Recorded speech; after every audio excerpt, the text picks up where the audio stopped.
Okay, we're live here. I'm with Angelo Giuliano. I'm Brian Berletic from the New Atlas.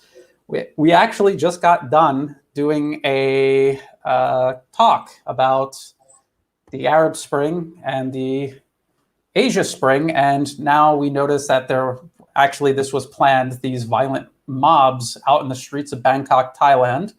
They said they were going to protest last Saturday. It was that this was planned. Hey, Angela, I'm getting some audio feedback. Sorry. It's okay. All right. So they had a protest on Saturday. It was violent. They burned a police truck down. Someone used a homemade gun to shoot a police officer in the neck, and he had to go to the hospital. So that was what happened on Saturday. And then instead of canceling the protest, the leadership decided to organize another one. And they know that they're going to be violent because hardly anyone shows up. They have a history of violence. And so when they're planning these protests, they know they're going to be violent. They know that. And then they send these kids out into the streets anyway. And a lot of these kids, and we all remember when we were young, how some of us were kind of hotheads, or we were looking for trouble. Maybe we didn't have the best guidance at the time. It happens. And they're totally taking advantage of that and encouraging them to go out into the streets and cause this mayhem. And some people are already getting hurt. And what the opposition wants is for people to get killed so they can escalate the conflict and further radicalize the few people that come out. As you can see, there are not huge masses of people. There's just gangs of young people fighting with the police. That's how these always go. That's how it's been going for a year. And this was before COVID. The protests became very unpopular very quickly. Large numbers like you saw in Hong Kong, Angelo, never materialized in this most recent round of protesting. I don't think they had over 30,000 at any point. At the highest point where they bust in people from all over the country, I don't think they got over 30,000, or if they did, just barely. Go ahead, Angelo. Those movements, they're looking for martyrs. It's like the Maidan revolution. They got to a point that they really needed martyrs. So once you have martyrs, you have like people just say, well, you can picture the situation as being an oppressive government and demonize the government. So they are desperate for that. And this is what they did in Hong Kong. So in Hong Kong, we have 12 months of a very violent protest. And they didn't know how to gain a momentum. And one way to gain a momentum is to create martyrs. So in the case of Maidan Revolution, they actually started killing both sides. So they killed policemen and they killed protesters. So they could create some martyrs, and then you can maybe eventually create a momentum. So what we see here. Oh, go ahead. Go ahead. What we see here is just a replica. It's the same training as Hong Kong. It's not very different. It's the same backing, US sponsored. It's the same Gene Sharp Colored Revolution playbook. So they're just following, and you can see even the slogans. They tend to have like English-speaking slogans, while the English literacy in Thailand. You live there. By the way, Can you tell us? Are we close to? Is it like close to Asok, or where is that? No, this looks like the sign said Victory Monument. Okay. So if you're familiar with Victory Monument, it's along the BTS line, and so this is in downtown Bangkok. So when they do these protests, they're disrupting the lives of people who are already suffering under crisis. Because of the economic and health crisis, and they're just making it worse, and they're doing it deliberately. Angela, you sent me a live link for CGTN, and this happens. RT and CGTN do this from time to time. I don't think they're doing it consciously. I think it's there's a lot of people working there just to work, and they rush. And they said this is about the slow vaccine rollout. These protests have been going on long before COVID came along. When these kids go out into the streets, and when their leaders bring them out into the streets, they're not talking about COVID. They're talking about they want to remove the monarchy, they want to remove the government, they want to rewrite the Constitution. Recently, they have been talking about vaccines. It's because they want to they want the government to buy Pfizer vaccines, a US-based pharmaceutical giant's vaccines, which is very suspicious since, you know, they're backed by the US government. The protests are backed by the US government. So think about it, though. If you're complaining about the government not stopping the spread of a virus, and then you're organizing activities like this that will for sure, if you think that it's spreading around, then this for sure will make it spread further.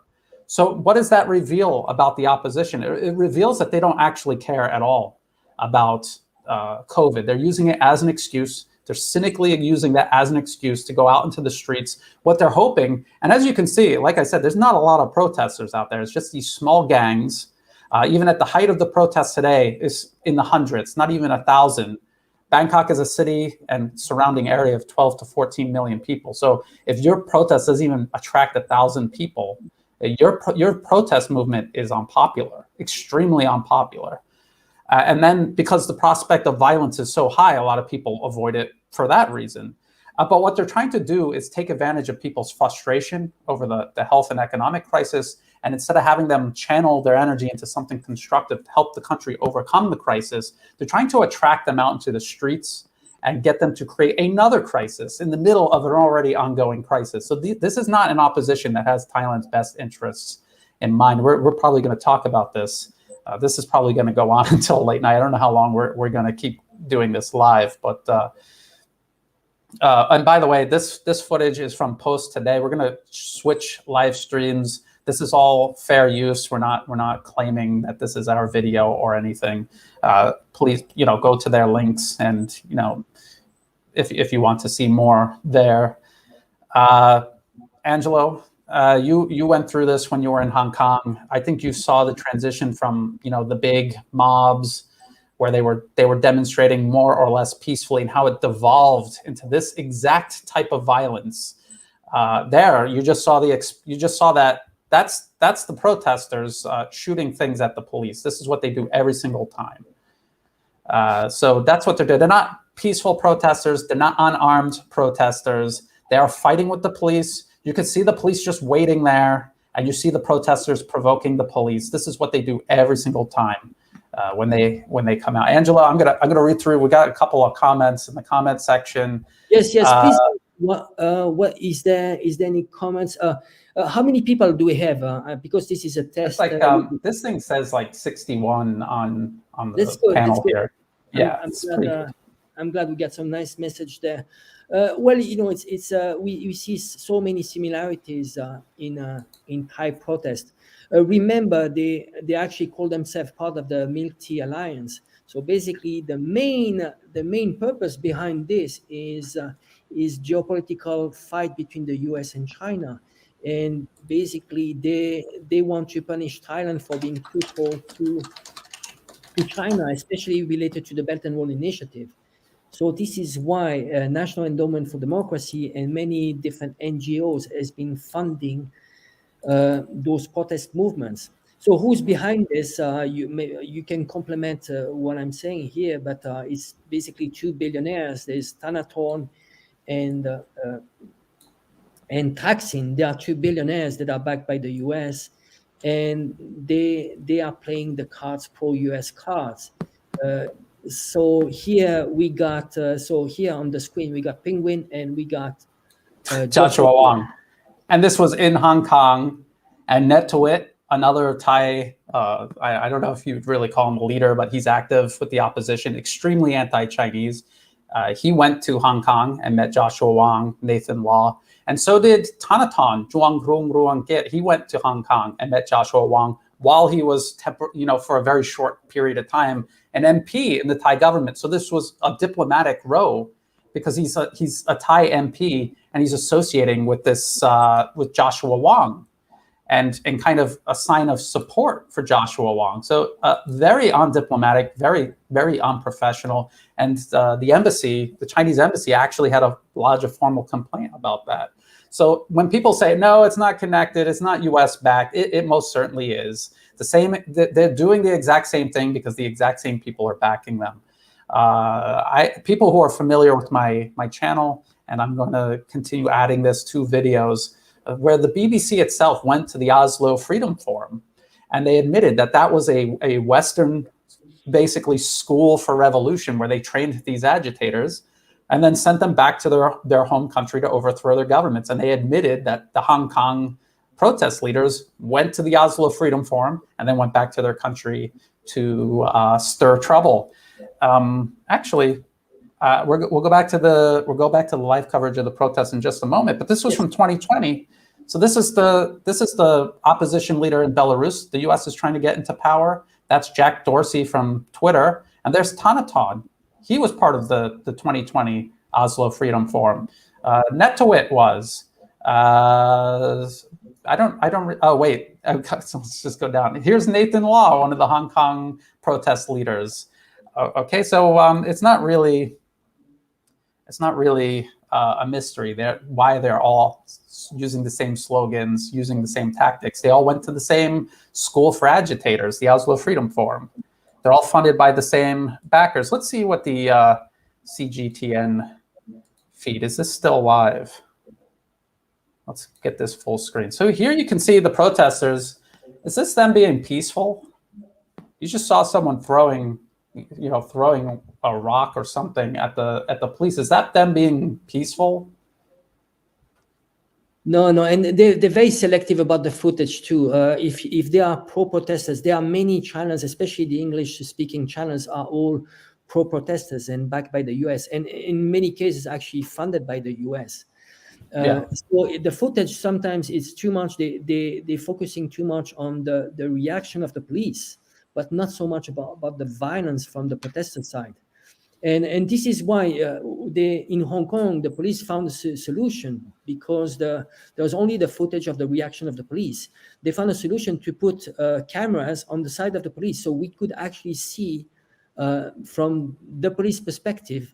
And you see. Those are the police, and those are explosives or fireworks, or actually they use a combination of fireworks and explosives. And they're using that against the police. They also have Molotov cocktails. They have homemade guns. We've seen real guns, not many, but there have been occasions where they have real guns. They've thrown bombs. They've had protesters infighting and throwing bombs at each other. This is what the actual protest is.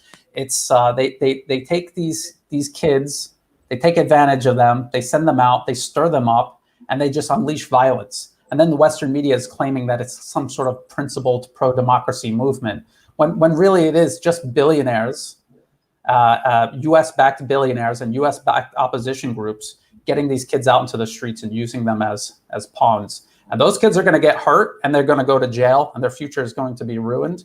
Police are going to get hurt. You see them trashing the streets. And now these are streets that people in Bangkok cannot use now. They're going to have to go around. And these are people's businesses that no one can get to because of these protesters. So anyone who was open, even though there's a lockdown, anyone who was open and trying to conduct business, they're not going to be able to do that. They're not going to be able to do that because these protesters decided to come out. So this is how they're going to fight COVID, is by going out. If they thought it was a virus being spread around, they're going to spread it around more. And they're going to impact the people in this area economically as well in a very negative way. So yeah, Brian, can I add something which is related to, if some viewers are not familiar with Thai politics. So those protesters, they present themselves as being socialist, leftist, even communist. In reality, they're not. They're backed by two billionaires. And it's very counterintuitive. By nature, it's the government is very socialist. It's doing a lot of social work. It's very counterintuitive. It is a monarchy, but monarchy, it's not Western monarchy, imperialistic monarchy. This monarchy has, correct me if I'm wrong, 700 years old. How long is it? Am I correct? Yeah, it's something like centuries, and the current dynasty has been around almost as long as, there's a Molotov cocktail right there. It's almost as old as the U.S. has been a country. The current dynasty alone. So it's been a uniting force, and actually it's fighting for its sovereignty. So here it's very counterintuitive. There are lots of leftists, they tend to be anti-monarchy, but they don't understand that in Thailand the monarchy is the uniting force, and it's being demonized because what the West wants is to divide and conquer Thailand. And if you want to divide Thailand, what you start with the monarchy, because this is the entity that unites the whole country. So it's very important to understand it's not a socialist leftist movement. It is backed by the US, and what they want to do is to punish Thailand to be too close to China, and they want to stir up problem in the region, and it's part of we've covered this with Brian in the last few months, and you've been covering this for over 10 years, but it's a part of the strategy of encircling China, and especially putting obstacles to the Belt and Road Initiative. Yeah, I just want for people who might be tuning in and not familiar, and who might think that Thailand is some sort of great American ally. Let me just go over some basic facts about Thailand's relationship with China. China is their largest trade partner, largest investor, largest source of tourism. More tourists come from China now than from all Western countries combined. And you'll see a lot of these grumpy old Westerners here in Thailand. They're really upset because they really thought like their tourist dollars were like, the tent pole holding up all of Thailand. And it's not even remotely true. China is helping Thailand replace all their old Vietnam-era U.S. military equipment with brand new VT-4 main battle tanks, armored vehicles, personnel carriers, naval vessels, including a submarine. And they're doing the high-speed rail link between Bangkok and Kunming, China, through Laos. So these are major ties, and this is a relationship.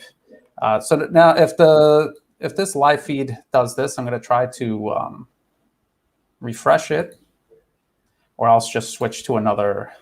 Let's just switch to this one and see what's going on. So these trucks, they're using these to spray the protesters, and you can see the protesters are not just out there demonstrating with placards, and the police are just clubbing them. They're fighting with the police. And so the police are fighting back to restore order in the streets. And you can see how the protesters are trashing the streets. Now to get back to Thai-Chinese relations, once the high-speed rail is completed and you have this ability to travel across ASEAN the same way people in China travel across their very large country, these are ties that are irreversible. The U.S. cannot compete with this. They don't even have high-speed rail in their own country. They would never be able to build high-speed rail for a country like Thailand. And so what they're doing, because they have had primacy over the Southeast Asian region for so long, almost a century, Anglo-American and French interests, they're withdrawing from the area. Actually, they're being pushed out. And just like a fleeing army burns farmland behind them, so that their enemy cannot, use it to support their army, they're just going to try to burn the whole region down. That's what we see here. If these protesters ever got their way and someone like Thanathorn got into power, they would run the country straight into the ground, just like Yingluck Shinawatra did from 2011 to 2014. Okay, now we see the police advancing. Yeah, as you said just before, those countries, especially in the Asian area, what they want to do is to balance the relationship. It's not about taking side either for China or the US. They want to balance the relationship. They need to be in good relationship with the US because it's the largest superpower, but they need to keep their relationship with China. So it's irrational to say that you decouple your economy with China, especially if it's your neighbor. Your distant friend doesn't have much impact on your people's livelihood, while China is raising, and Thai economy is very much correlated to Chinese economy, and you cannot go against this. So So it's just probably those protesters, they don't understand that they are pawns into a geopolitical game, which is related to U.S. hegemony in the region, and the U.S. is losing ground in the region just because trade is what is the visual, what you see in terms of the most important factor. Words, you can say many words, you can say, oh, I support democracy, I'm pro-West and so on, but at the end of the day, it's money that talks. It's the trade that is the reality. And when you look about how many countries have as first trading partner, well, China, they all switched to China. All Africa, South America. There are only a few exceptions. What are the exceptions? Ukraine, Colombia. Just a few exceptions. But those are U.S. puppet regimes. And they are going against their own interest. I think we can see that is that a fire? I think they got a fire going. This is also a very common theme: vandalism, violence, arson, explosives, improvised weapons. This is what they come out with every single time. What we're worried about here, because Angela, how long did the violence like this go on in Hong Kong? How long was it like this before the national security law put it all under wraps? When in Hong Kong, it lasted for 1 year. So what happens that at the beginning, you had the people just going to the street for different reasons, but what happens that it became more radical and smaller, but more radical and much more violent. But it was on a daily basis. It was basically from morning till evening, and the whole strategy was really to divide and really to the real motive at the end was to do sedition, to separate from China. It was a separatist movement, and actually for China, it was a setback. It was a setback that turned into an opportunity, because Hong Kong didn't have a national security law. After 1997, according to... Hold that thought, Angela. You said something that I want to jump on and just make a quick comparison here. You said that it was a separatist movement, and it was. They were seeking independence for Hong Kong, but they swore up and down when they were put on the spot that no, they just wanted reforms. This is the exact same thing the U.S.-backed opposition here in Thailand. They're doing the exact same thing. They say, we want to reform the monarchy, but even their opposition leaders, and if you know them, are familiar with their background, they have been talking about abolishing the monarchy forever. And they pretend this is a youth-led movement. The actual leaders are these old, geriatric, burned out, fake academics.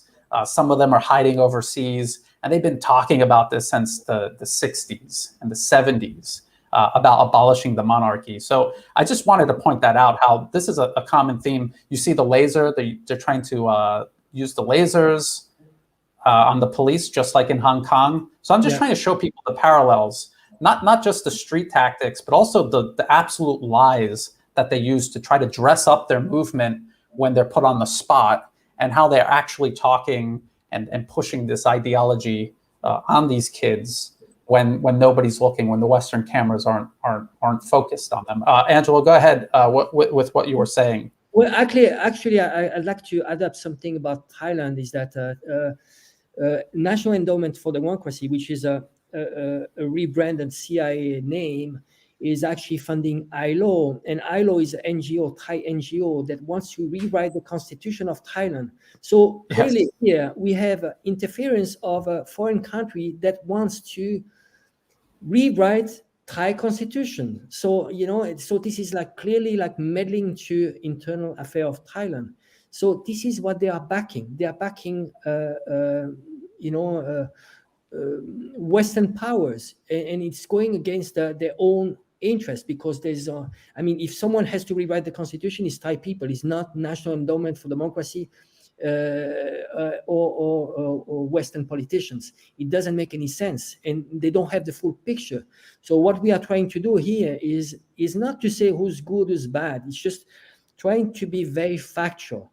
And I think when, especially what we do is to expose the financing, the money, because you follow the money, you will see who's behind this and who's trying to steer problem into Thailand. So this is what we are seeing in Thailand is nothing different. What happened in Thailand is the same that happened in the Arab Spring, the same that happened in Myanmar, the Ukraine Maidan Revolution. This is what they tried in Xinjiang, what they tried in Hong Kong. It's something that repeats itself. So we are trying to bring awareness to people. Well, what is happening in Thailand is not much different. This is another attempt of color revolution. It will probably fail. We are pretty much sure this has no traction. There is no support. But what happens is that you have a minority, very radical minority, which is very visible. So when you see 1,000 people that can block the center of Bangkok, it's very visible, but this is a very tiny minority, and they just stuck. If you look at what they are doing, the background, they're just kids, just anarchists that are manipulated by Western powers. Yeah. So not much different from Hong Kong. Sometimes those movements can be legitimate, but they tend to be hijacked by whoever are funding them, and it's highly manipulative. They have money has their hands. Western money has they infiltrated everywhere into schools, universities. The funding comes from many different institutions, NED, USAID. Freedom House, George Soros, Open Society. There are many ways to manufacture consent, and media is the same. Media's, if you look at the medias in Hong Kong, in Thailand, most of English speakers medias are backed by the US, sponsored by the US. Maybe you can give an overview. Oh, we have another view here from a different. Is it ending? I think that one was ended. Let's see. Is this one live? So what is the frequency, Brian? What is the frequency of those protests in Thailand? What do you mean? Like is it like a weekly protest? I think. Okay, yeah. How often? They try to do something as often as possible, but like something like this, they kind of stopped doing this for a while because it was so disastrous. But it seems like this is the only thing they can do. They cannot get a big protest out there. So like looks like they're getting a good fire going there. They got the lasers. Before we continue, one thing I want to say, the one difference between Hong Kong and Thailand is that weapons are much more readily available to these protesters if and when the opposition leaders decide to go that route. It would have been a lot harder for them to do that in Hong Kong. Here in Thailand, people who don't know, back in 2010, the predecessor of this current iteration of the U.S.-backed opposition, they were called red shirts, and they went out into the streets. And the opposition leaders back in 2010 brought in heavily armed militants, somewhere between 300 to 500 heavily armed militants with war weapons. And when I say war weapons, I mean M16s, AK-47s, M79 40-millimeter grenade launchers, hand grenades, sniper rifles. I think there was even a case where someone shot an RPG. What that is crazy. Those are war weapons, and they brought those in. And on April 10th, 2010, they had a handful of these militants come in and just start killing people on both sides. And what that did was escalate the crisis, radicalize the red shirt protesters in the streets, and it triggered violence that lasted for weeks and ended up killing almost 100 people between the soldiers and these militants fighting each other in the streets, and the crossfire catching people in the middle. Up to 100 people died. And the Western media never talks about this. They act as if the Thai army killed everybody in 2010. 7 soldiers died, and most of them on the very first night of violence. And so what we're worried about is that this could happen again with these protests. They're petering out, and they're not just going to let them end and die out.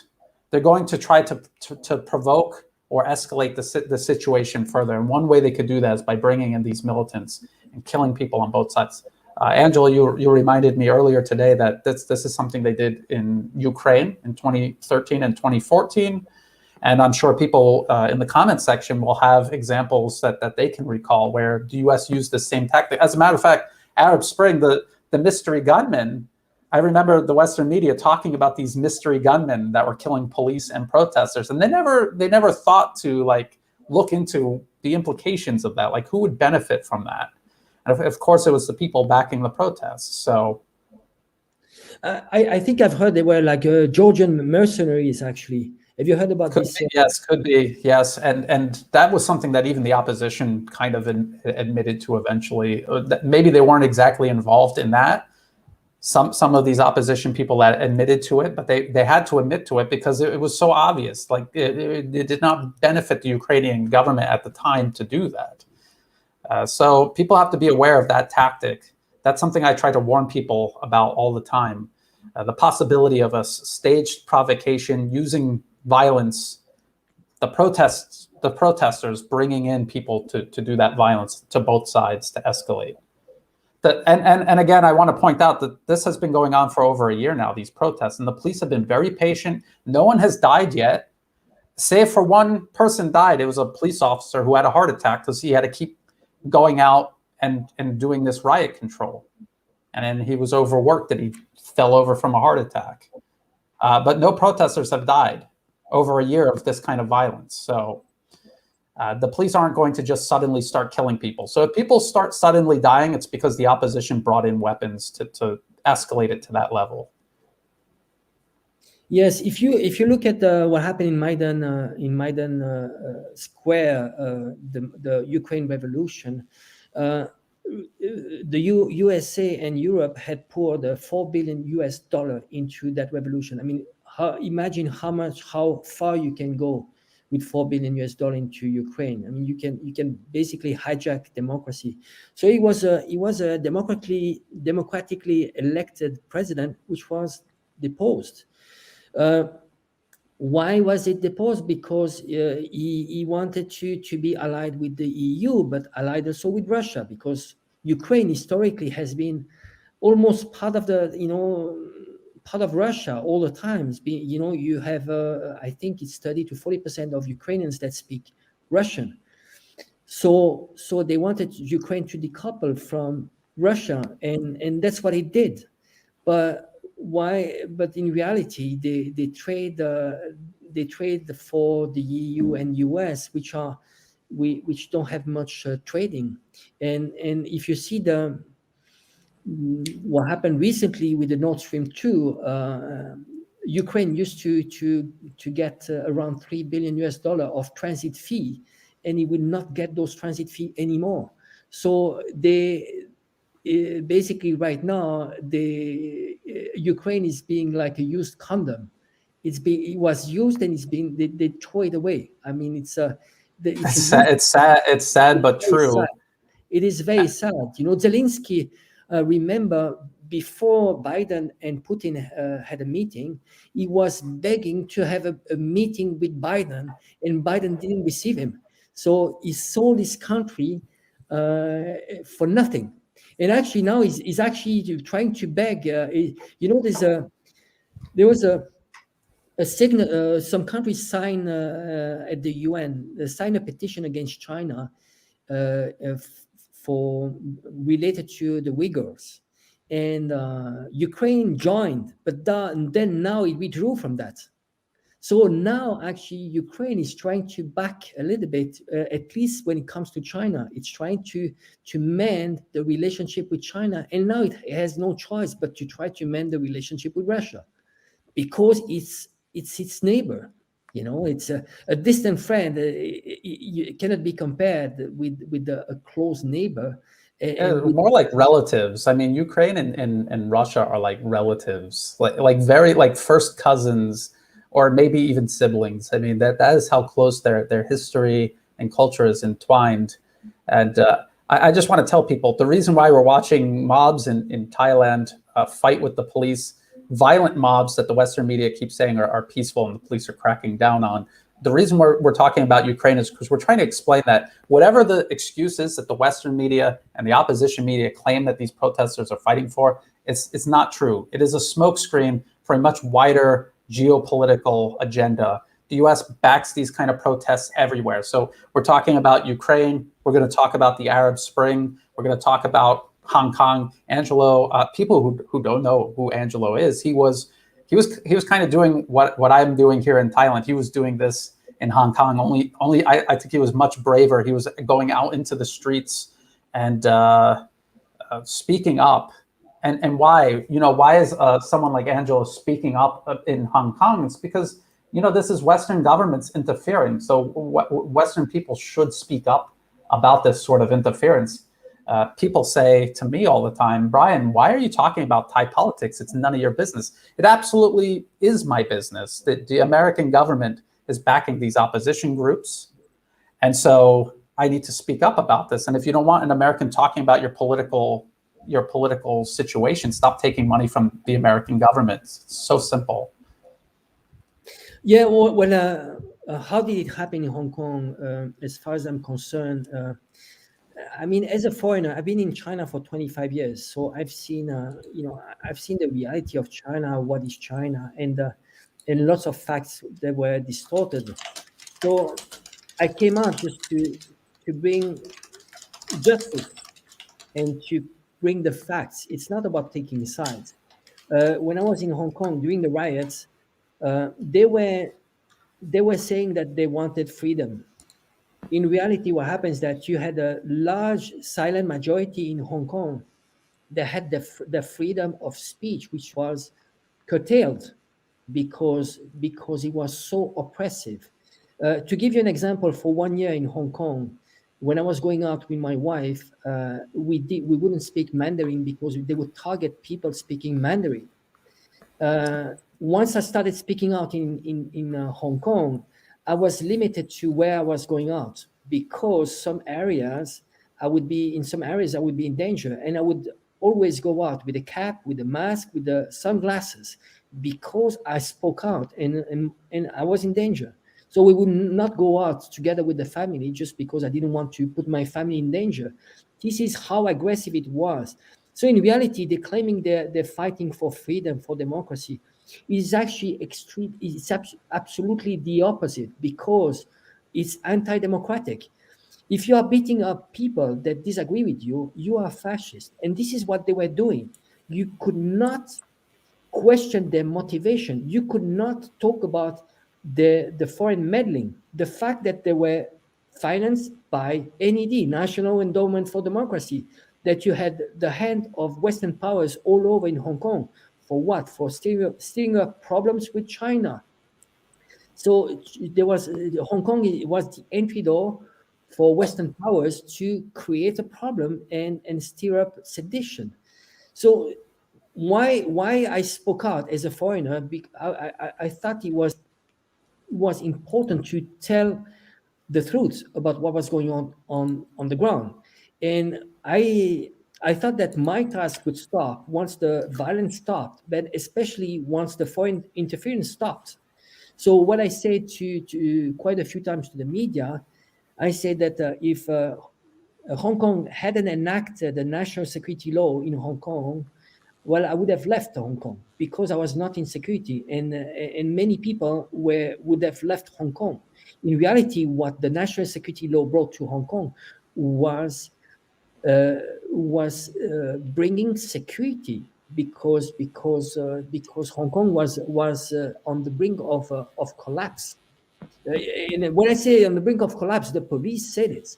At some point, the police was overstretched, and Hong Kong was on the brink of collapse. So when I see what is happening in Thailand, it's the same training, the same financing, the same methods, the same communication. And all this dates back to the Gene Sharp's Color Revolution playbook. It started in 88 in Myanmar. You had this in 89 Tiananmen Square. Already the US was meddling back then in Tiananmen Square. It didn't start yesterday. It started a long time ago. And you see those replica of color revolution all around the world, same as in Venezuela.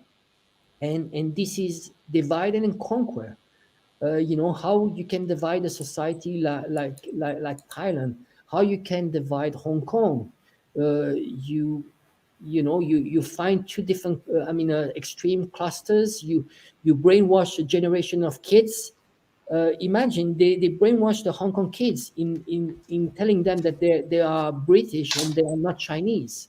And when And I remember them carrying British flags. Could you imagine? Could you imagine being well, a British colony and then at some points I faced the rioters and I said, well, why don't you look at yourself in the mirror? You are Chinese. You cannot deny the fact. And they need to learn about history. The problem in Hong Kong is that even history books were colonial era history books. So you had a generation of kids just brought up thinking they were Westerners. And this is how you manipulate, you brainwash people. So it looks like that was an ambulance bringing somebody out from the police side. And the police truck is this water truck. This is a water truck here backing out. And so, again, you know, the Western media and these fake human rights organizations are going to claim that the police are out ruthlessly hunting down these poor, innocent, peaceful protesters. And I'm watching a video live right now, the police backing out of an area. And so why, you know, what you see in reality, and they know a lot of people aren't going to watch the live streams. They know they're just going to skim the headline. And even if they mention the violence further down in the article, they know no one's going to notice that or care. So this is how these protests are allowed to go. And I've seen someone in the comment section a way back actually talk about social media and how it's important for the Thai government to get this under control. This is a huge problem. I meant to ask you, Angelo, about social media in Hong Kong. What social media were they using?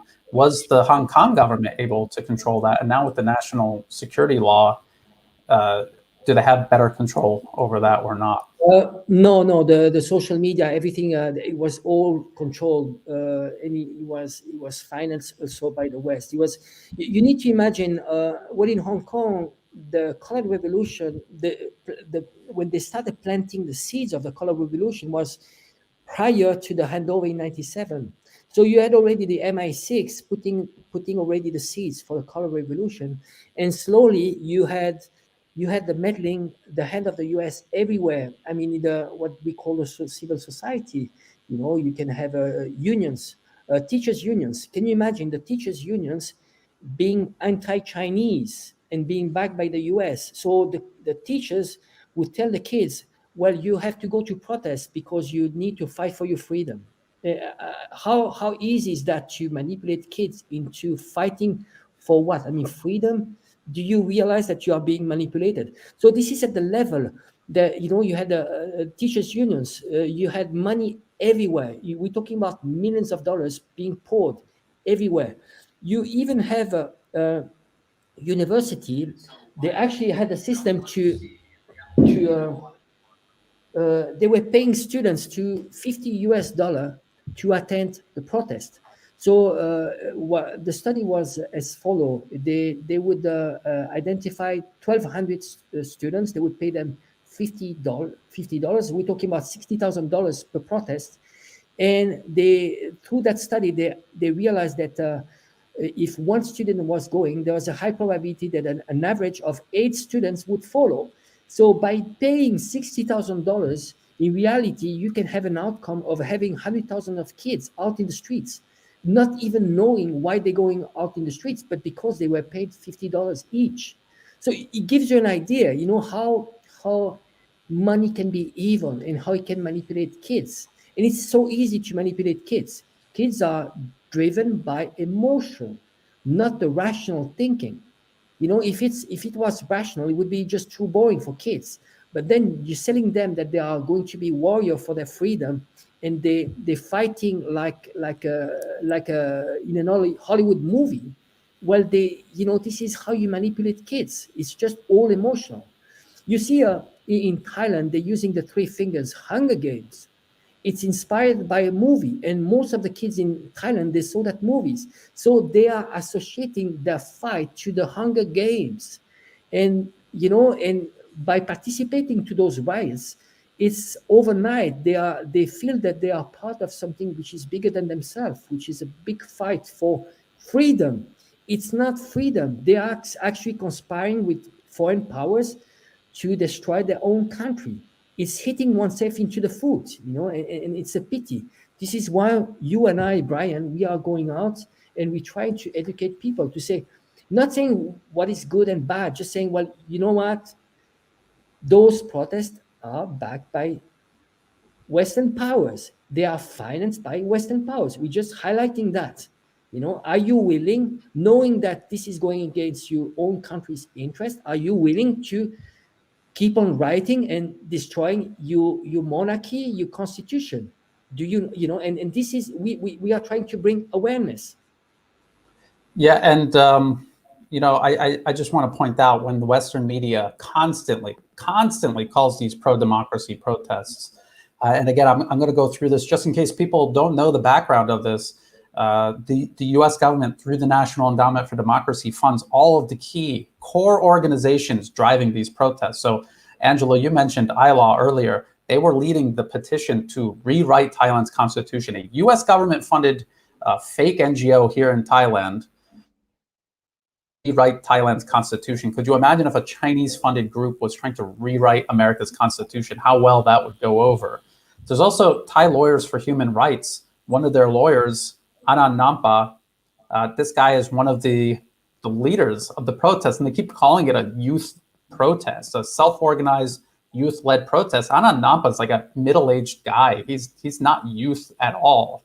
If he's youth, then I'm youth, which is great news for me, but he's not. And this is what the Western media does. They tell these tales that are attractive to unwitting viewers. But anyone who actually knows how things work, when they hear this, oh, these kids are just doing it on their own, it's so unrealistic. By the way, what we're looking at in the video, this was an area the police had just been controlling, and they just withdrew from it.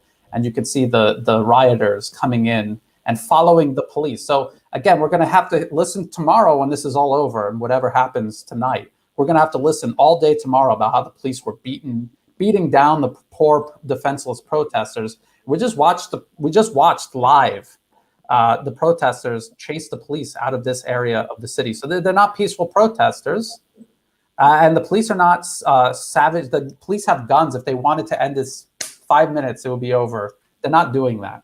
They're doing their job. They're trying to minimize injuries, and at the same time keep the city from being destroyed. You see them lighting fires, the opposition lighting fires. And what was crazy was, after Saturday's protest, I was looking on social media, and I saw another one of these nosy white guys who live here in Thailand. He said, oh, I think maybe the police burned the police van themselves. They're agent provocateurs. But if they did, it's because the protesters feel so frustrated. So, he tries to cover all the bases instead of just condemning the violence. And that's what the entire Western media is doing. This is the mentality that supports these protests. They see the violence, and then they try to ignore it, or excuse it, or downplay it. And then if anyone on the other side did the exact same thing to one of these protesters, there would be outrage.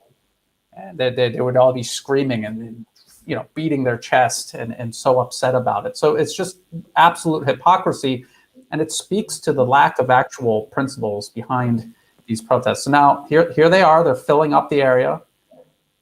They got the read that. I don't see any placards about COVID. Do you, Angela? You see anything about COVID here? No. It just looks like the same nonsense that they've been doing for actually since 2014 when you think about it. This smoke back here is probably tear gas from the police. And people like I like to talk about Prawit from Khalsa English a lot because he's like the best example of what the opposition is all about. And he'll sit there and portray these protesters as victims when they're getting tear gas. And you just watch the police withdraw from this area, and these protesters following them. So the protesters are looking for a fight. And then they're complaining when they get a fight. So I just think it's really important to point this out. And I want people, here's your homework.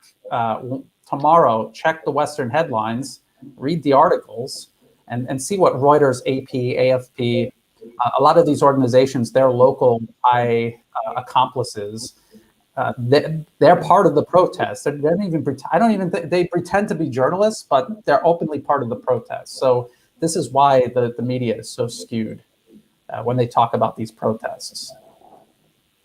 Yes, Brian, you mentioned ILO, this NED-funded, US-funded NGOs that wanted to rewrite the constitution. So basically, the US wanted to rewrite the constitution for Thai people, as if Thai people could not decide for their own constitution. I would like to draw a parallel, the same as what happened in Myanmar. You had 3 foreign advisors to Aung San Suu Kyi. They were paid by USAID or NED, by the US State Department, and one of the tasks they had was to rewrite the constitution. So can you imagine, in the Burma, Myanmar, gained its independence in 1962, but in reality, it never gained its independence. It's been still, with all this meddling, you have those countries that on the paper, they look independent and decolonized, but then they're still not. They are still being colonized. And I think in some ways, Thailand Thailand has never been colonized. But when you have this hijack of democracy, it's an attempt to colonize. It's an attempt to create a US puppet state. And when you are actually touching the constitution, you are touching the rule of the game. If you have a Western power drafting your own constitution, you are going to lose completely, you self-determination. And this is national, it's national interest. It's once you cannot protect your sovereignty, you cannot have a real democracy. And this is why we need to raise awareness to people. Be careful. And once you are accepting foreign funding, you are completely losing legitimacy. Yes, exactly. It just can't be overstated. I have this conversation with so many people. The way it goes is I point out the U.S. government funding, and they say that's crazy. You're a conspiracy theorist. Then I show them the NED's official website, and I show them where the core organizations driving these protests are listed with dollar amounts that they receive every year from the U.S. government. And then they say, oh, okay, well, but then, the NED it says right on the website that they're supporting freedom around the world. What's wrong with that? Then I show them the board of directors of the NED, how some of them are literal criminals who needed presidential pardons, how some of them directly participated in the occupation of Iraq after the illegal and murderous 2003 U.S. invasion of Iraq. And then when you realize the entire board of directors is filled with horrible people and who are exclusively interested in regime change, then you realize the NED is a regime change organization. They fund and organize and help create client regimes to put into power. This is what the NED does. And then it's hard for them to argue, to debate. And usually what they do is they just withdraw from the debate and they just call you names. But this is important to get this information out to people, because once you expose that, then they have to make the conscious decision. They can't lie to themselves anymore that this is innocent or that they're really doing something for democracy. I always tell people, and I'll say it over and over again, democracy is supposed to be a process of self-determination. And if everything that you're doing is being determined in Washington or dependent on money coming from Washington, then you're not engaged in democracy. You're engaged in, you're helping, you're an accomplice in foreign interference. And I point out to people, foreign interference is, America tries to normalize it, but it is a violation of international law. It is a violation of the UN Charter. That's what we're looking at right now in this live feed. This is foreign interference. These kids are out on the streets because the US government is funding these organizations driving the protests. They lie about the violence. They cover it up. They downplay it. They spin it to keep the public to, a lot of people won't accept it because they heard it on the BBC and they think if you're saying something different from the BBC, it's disinformation. So it's important that we keep bringing this up. And sometimes we sound repetitive, but that's because very few people are out there putting this information out. As far as Thailand goes, I really don't know anyone else who's talking about Thailand in the English language media. Okay, it looks like they're attacking and then they're going back. And again, look at them. Is this a protest or is this a riot? What is this? No, they don't. So, I'm sure. I mean, many of them, they don't even know why they're in the street. I mean, they're just kids. If you really they were, look closely, they're just thugs. Thugs, just they have an opportunity just to fight the police, and they think they are a hero for the day, and they don't realize they're acting like gangsters, And if you take examples, more violent examples, like in Myanmar, they do like mafia style, and we can call it for what it is. It's terrorism in Myanmar. When yes. you're putting bombs, they're burning schools. They are putting bombs inside schools because they want to start a movement of civil disobedience. But civil disobedience, when you are threatening kids, you're burning their schools and you are inciting fear. Well, this is terrorism. It's nothing else.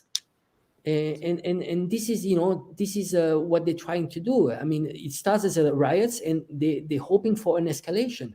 And how can you have an escalation is once you have people dying, then you try to portray them as martyrs, and martyrs, you can maybe gain more support.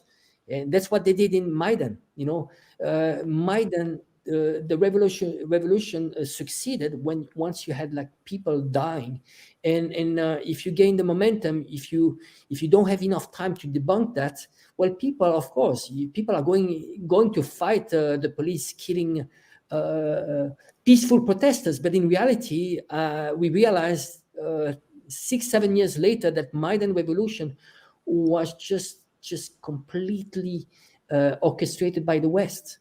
It was a complete manipulation, and this is what we want to try. We want to do here is to tell people, be careful. You just learn from the past. This is nothing new. What is happening in Thailand, happening in Hong Kong, happening in many other places in the world. Don't be, the useful puppet of Western powers. Yes, I'm looking through the comments. There's actually a lot of good comments here. We got a good crowd here. Yes. Let's answer. Let's see if we can answer to some questions. They're like going up pretty fast too. So one said these guys will catch COVID if they haven't, and isn't that the irony? Because the Western media and unfortunately CGTN has also went along with this narrative. They're upset with the slow vaccine rollout. That's what they're claiming. But I don't see one single sign about vaccines. I don't know how. So if you're upset about how the Thai government is handling COVID, and you think this virus is spreading around, and then you organize an activity that's definitely going to make it spread further, again, what does that say? Either the leaders are brain dead, or this is just an excuse to come out in the streets. And that is what it is. It's an excuse to come out in the streets. And they're hoping that other Thai people, just ordinary people that don't care about politics, the silent majority, they're hoping that they get fed up enough and come out and join them in the streets. But I just don't, I don't know if that's going to happen, because these protesters have already crossed the threshold to extremism. How many people are willing to go out and fight alongside people acting like this? I see. Barry just sent us a message. Barry from Best China Info. Oh, great. Follow Barry. It's an excellent channel. He's a good friend of us, Best China Info. We had a chat, the three of us. It was related to Xinjiang and China. So we have hello from Barry. And what else? Any questions? Any people? Barry's asking, are the Thai authorities backing off? They're not going out there to club people and beat them down and squash them like the Western media and the fake human rights organizations say. This area where we're watching right now in the live, the police had been in this area and they withdrew from this area. Now we see the violent mob filling up this space, and they're fighting with the police, and they're pushing the police back. If the police really wanted to, they could have held that area. They have guns. But they don't want to do that. And this is what the police have been doing for over a year. And it's so extremely unfair how the Western media and how the opposition media here in Thailand talk about the police in Thailand. They're not like the Western police. I saw protests in Germany and in France where the police are just clubbing old people over the head, just clubbing them unconscious onto the ground and continuing to club them. And then the police here, you see them withdrawing from the mob, where they obviously have the numbers, but they want to try to, like I said, they don't want a lot of injuries. They don't want anyone to die. They also don't want the mob to destroy the city. So they're playing this very careful balancing act every time they go out into the streets and deal with these kids. Yeah, you mentioned just France. I'm very familiar with France. You know that I think 9 people died from the Yellow Vest movement. So 9 people. So can you imagine in Hong Kong, after 1 year of very violent riots, there's nobody died. Actually, only one person that was killed by the protesters. He was cleaning up the streets. So in France, you had over 20 people losing an eye because the police were aiming at the face of people. Can you imagine? And you had many I don't know how many 5 or 6 that lost their hands because you have some of those bombs that make a huge noise. They was mistaken by they thought they were like tear gas, but in reality those explode. So they were taking those bombs with their hands and lose their hands. So you know, and you have no policeman in France up to now that went to, you know, there was no investigation at all. So when you're talking about totalitarian regime, the police in France is way more violent, way more violent. Yes. And I can tell you, I've been watching the protest on site. I just came back from Paris, and I saw them. They are extremely violent. I'd rather be a protester in Hong Kong, but not in France, you know, because, you know, and then from my own experience, when I saw how the police in Hong Kong was, to be honest, I've never seen such a professional police like in Hong Kong. Extremely. Well, the police in Hong Kong, I mean, there is a lot.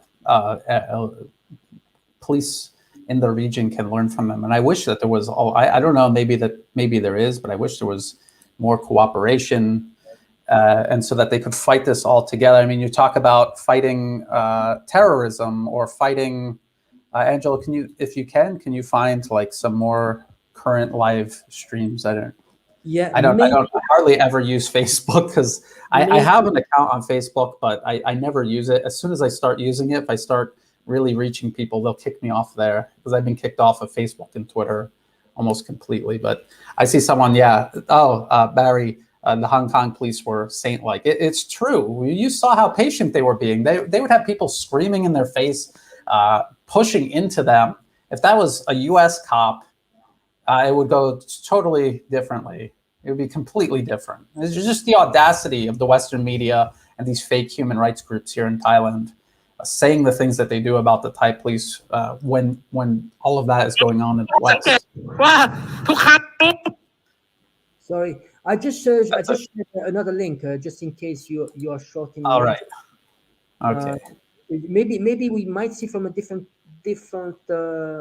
Might be better actually. The link I just sent you, just if you can check. Okay. Let me minimize this one and drag this one. This is the first time we're doing a live stream like this. So this is Thairat. This is none of these are our live streams. So we're doing this under fair use. We don't own this. We're just doing it for fair use for commentary and educational purposes. And again, there's a fire. This is all they do. They're lighting these fires. Now what is this?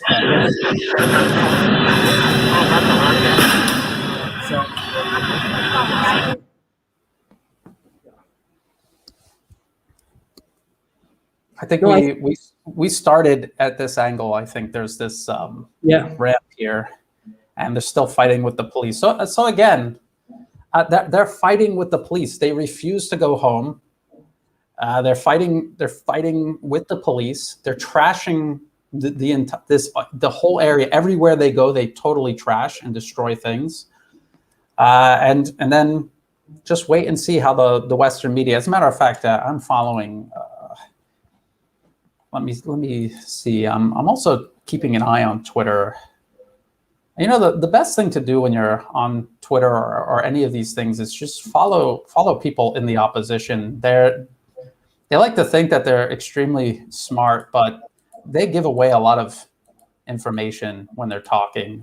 This one guy, Prawit from Khalsa English, will be sitting there talking about police brutality, and the protesters will light a fire, and the firefighters will come to put it out, and they'll be throwing bombs at the firefighters, trying to light the firefighters on fire also, right in front of him, and he'll act like, oh, look at the police cracking down on these poor protesters. That's just so ridiculous.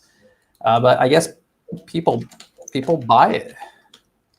Yeah, I mean, a person like Pravit, he was actually he's employed by Khalsa English.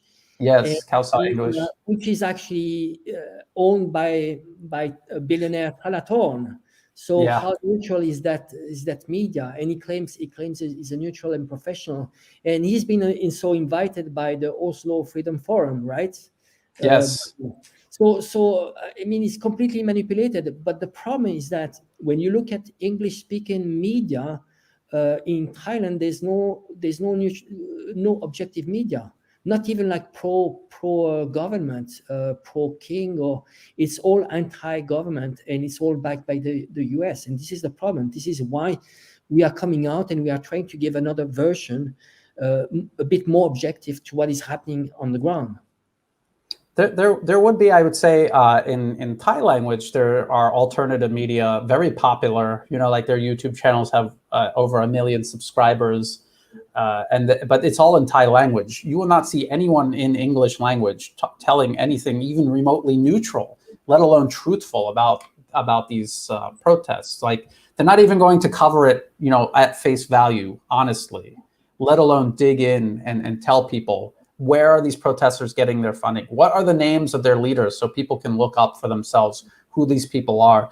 The one protest leader, his name is, Thai people have nicknames and people usually refer to them as their nicknames. So this one nicknamed Penguin, he was just arrested recently. He would have been one of the protest leaders coming out to a protest like this.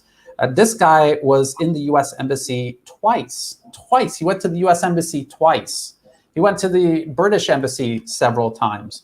He's like very anti-Thai monarchy, but he had no problem posing at the feet of a picture of the British Queen. So these are people that they feel special. They get this special treatment from these foreign embassies, and they get addicted to that. And they don't care how contradictory or non-existent their principles are. They're hooked. They're hooked on that attention. They're hooked on that sense of importance. And that's what drives them to keep going out again and again and again. And like I tell people, there's no evidence of the US government handing a bag of money to a protest leader like Penguin, but the US government is, as a documented fact, funding the organizations that facilitate everything this Penguin guy does. So people need to keep all that in mind. It's the way that they try to deny the US backing is, they use a lot of tricks to, like lawyers tricks. Like I don't get funded. The organization that I work for gets funded, but they won't tell you that. I don't get funded. They do things like this all the time. Or the US uses an intermediate organization to filter the money through or launder the money through. It's like the mafia, they've got all these little ways to get around things, and so that the Western media can tell their lies in a more relaxed manner. As you can see, go ahead, Angelo. I was just going to say this. You can see how many police are out there. You can see how small these groups of protesters are. It's just that the police don't want to kill anybody, so they're just going to wait. They're going to wait for the right moment to sweep them off the streets. Go ahead, Angelo. Sorry. No, I wanted to talk about our common friend, Pravit. Just being sarcastic here, but it reminds me. I'm going to make a bit of a joke here. But it reminds me, remember in the US, you had the slaves. You had the slaves in the field and the slave in the house. And the slave in the house, he used to look himself as being superior to the slave in the field. So basically, Pravit is a type of a slave of the house. He loves him. He loves his master, in this case, US master, more than the master loves himself. You see, if he could choose, if he had the possibility, he would be a Westerner. He was even. I saw a live video with him. He was actually advocating people don't eat Chinese food. You should eat hamburger and hot dogs, and don't eat Asian food. I mean, how ridiculous? How stupid is that comment, And but the problem is that those people, they have, you see, he has his hands on a major English media, and he will not debate us. He's too scared. Because why? Because we are going to ask him questions very inconvenient. Once you start asking them about the funding, who's funding you? It's hard to tell. It's hard to tell with Prawit, because I'm not convinced that he's all that smart. You remember that one time he was interviewing the American David Struckfish, who runs the U.S. government-funded Isan Record news. This is a white guy running a newspaper funded by the U.S. government in Thailand, and they call it the Isan Record, which is in reference to the northeast region of Thailand. And they say it's northeast news for northeast people. No, it's run by a white American funded by the U.S. government. And I was in Facebook Live, and I asked the question. I was like, how's this, does this guy have any explanation for taking this U.S. money from the NED? And does he know who the board of directors are? And how the NED was born out of the CIA? And I think Prawit asked him because he thought David would have some clever answer, and David's just like, oh, he's like, oh, come on, exactly. I mean, you on my side. Exactly, you are journalists. I mean, pretending you don't know what is NED. I mean, while we all know it. No, well, he claims to be a journalist. He also claims that he's a Southeast Asian history professor, which is even more absurd, because the CIA has played such an extensive role in Southeast Asia and in Thailand. And so how does he not know anything about the history of the CIA? And then the NED is funding his newspaper every single year. The only reason it exists is because of this funding. He never thought to go to their website and browse the board of directors and see who these people are. I find that unconvincing. Well, NED, how does it work? Is actually, you can go on the website of NED, and you can, a lot of the funding comes from request of the people that want to be funded. So you go on the website and you request for funding, and NED is going to analyze, okay, who you are, what is your political position, and you have to have some preconditions, and you have to go, of course, you have to be in line with the US State Department agenda, and then they are going to do the funding. So when he's pretending that he doesn't know NED and why they're funding, is just it's just ridiculous, because of course they are going to fund you only if you are going to follow their scripts. And we're looking at the protests in Bangkok, and we're talking about the NED-funded organizations that drive and support these protests. If any of these protesters end up in jail, there's U.S.-funded organizations that give them free legal assistance, and they have the U.S.-funded media screaming human rights when they get arrested, even though you see with your own eyes they're being violent and destroying everything. ตั้งข้อสังเกตว่าทุกครั้งที่ผู้จัดหลัก So what I was going to say was we remember the slip up when NED let those two Russian pranksters into their Zoom call regarding Belarus, and we remember how very straightforward they were about regime change in Belarus and regime change in Russia, and how they got their hands in on everything against these governments, and how they were doing all of the things, admitting openly to all of the things they're doing in these countries that they accused Russia of doing in fiction with no evidence. By the way, it looks like the police are starting to move forward again, and this is kind of how these all play out. But we remember how frank they were, the NED staff, including the NED president, with they thought it was the Belarus opposition. It was two Russian pranksters. The thing that was so funny about that was how the one lady was asking for Gucci. She needed money for Gucci, and how no one seemed to be surprised, because I'm pretty sure that most of these people that they approach really are this petty and selfish, and their motivations are so shallow, and they probably deal with this on a daily basis. But my real point is, these organizations claim they take this NED money with no conditions, but it's obvious, and it's proven now that they have conferences with the NED and they work together on strategy toward regime change. So they're just lying when they say that.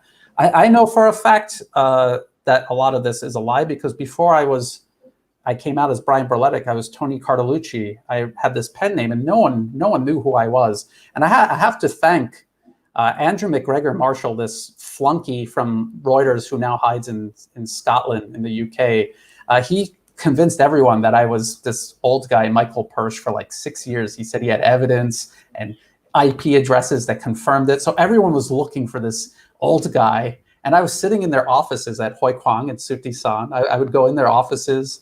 I knew people that were in like kind of adjacent NGOs. And so I would get into their offices all the time. And I remember them doing conferences calls with like an Australian, some white guy from Australia. And he was telling them, set up multiple Twitter accounts so that your movement looks a lot bigger online. And I saw a comment in the comment section here on our live stream. Someone said, it's like a flunked revolution or something like that. Yes, the whole revolution exists only virtually on Twitter and on Facebook. In reality, it looks like this: just groups, handfuls of these youths that they send out there to cause havoc. There is no huge revolution taking place, and to call it a revolution is not accurate. It's a cancer. The U.S. has planted this cancer, and they're trying to let it grow and overtake Thailand. This is what they did to Myanmar. The Thai people don't want to be like Myanmar. They need to put a lot of extra effort into building up their institutions, building up their community, teaching their children about history and culture. These are the things that connects a nation together. And if they spread their cancer across these things, they'll cease to exist, and the nation will cease to exist. And you'll end up like Myanmar. I don't think anyone wants to end up like that. So again, I still see this fire in the background. I think that is the police line that has moved up there. Let's see what's going on here. These are the water trucks and the hose trucks for riot control. And in order to prevent any loss of life or serious injuries, when the police do events, every once in a while get outmaneuvered, they will abandon their equipment and they'll let the protesters just completely destroy it, which doesn't happen often in the West. You don't see that happen often. Actually, the priority is the same as in Hong Kong. The priority of the Hong Kong police was to protect lives. So if the rioters were doing destruction, it was okay. I mean, up to a certain extent. But the priority was to protect people, even the rioters, all the time, because this is what police do. You are a civil servant. You need in priority to protect your own people, even the one that are aggressing you, and you don't want to give them fuel. You just because this is what they're looking for. They're looking for a strong reaction so they can demonize the police. And this is what they did. They demonized so much the police in Hong Kong that people. I remember at some point you would never see a policeman alone on daytime in Hong Kong because they were too scared to be attacked. So they would only go a group of 4 or 5 policemen. So can you imagine, is this a society you want to have? You cannot, I mean, the day that you have policemen that don't dare to go alone out in the street for fear of being attacked, then you are running towards chaos and anarchy. And this is what made realize a lot of people in Hong Kong that they had to put their house in order. And in Hong Kong, we had a petition, 3 million people that signed for petition for the national security law.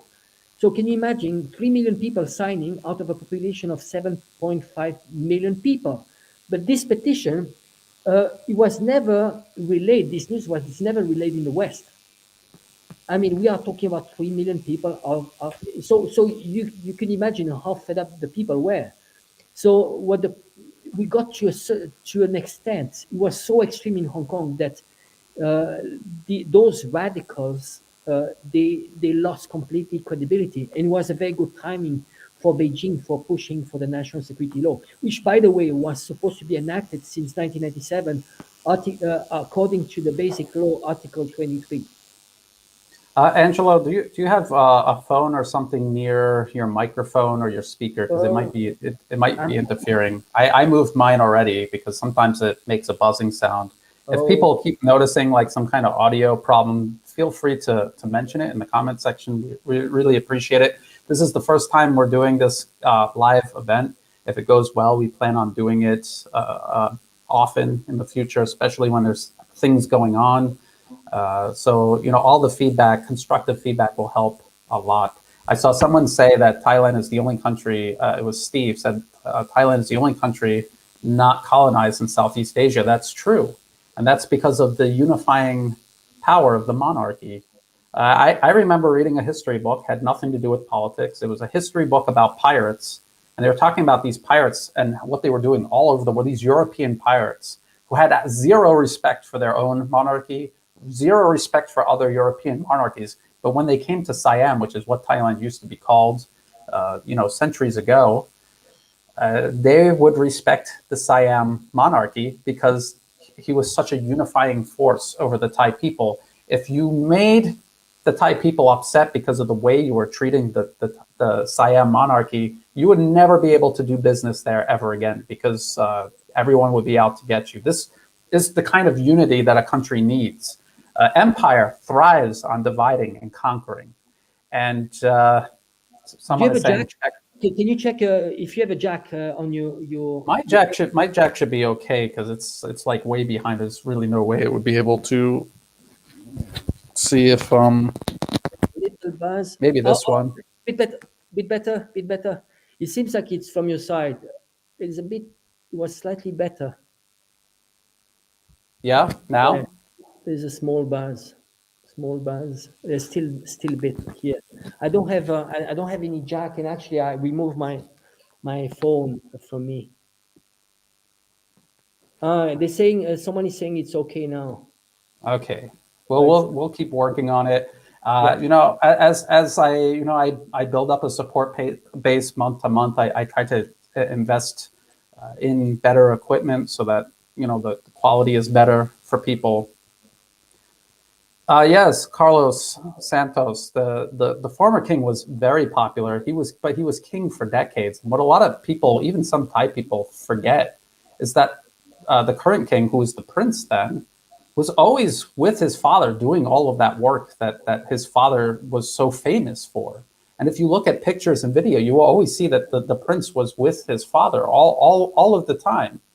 So look at the destruction here, the chaos. Oh yeah, that's just trashed, and someone's going to have to go out and clean that up. Yep. Yeah. I don't see them busting up the concrete. They like to do that, just like in Hong Kong. They like to bust up the concrete and just throw like giant bricks at the head of the police. They do that. Look on the ground and see if you see any evidence of that. And this is what they will claim is unarmed. I mean, if you get hit in the head by a brick, even if you're wearing a helmet, that could hurt you badly. I think a lot of these people that say these things they're the kind of people who've never had real jobs where they had to work with their hands, never been in a fist fight, and they don't understand what they're even talking about. They have no point of reference, and plus they're biased in favor of the protest. So this is why they say things like this. But getting back to the current king of Thailand, if you've ever seen interviews of him in English back when he was the prince, he's very humble. He really didn't seem like he was super excited or eager to get into power. It was something that he knew was a responsibility, something that was expected of him, and something that a responsibility he would fulfill.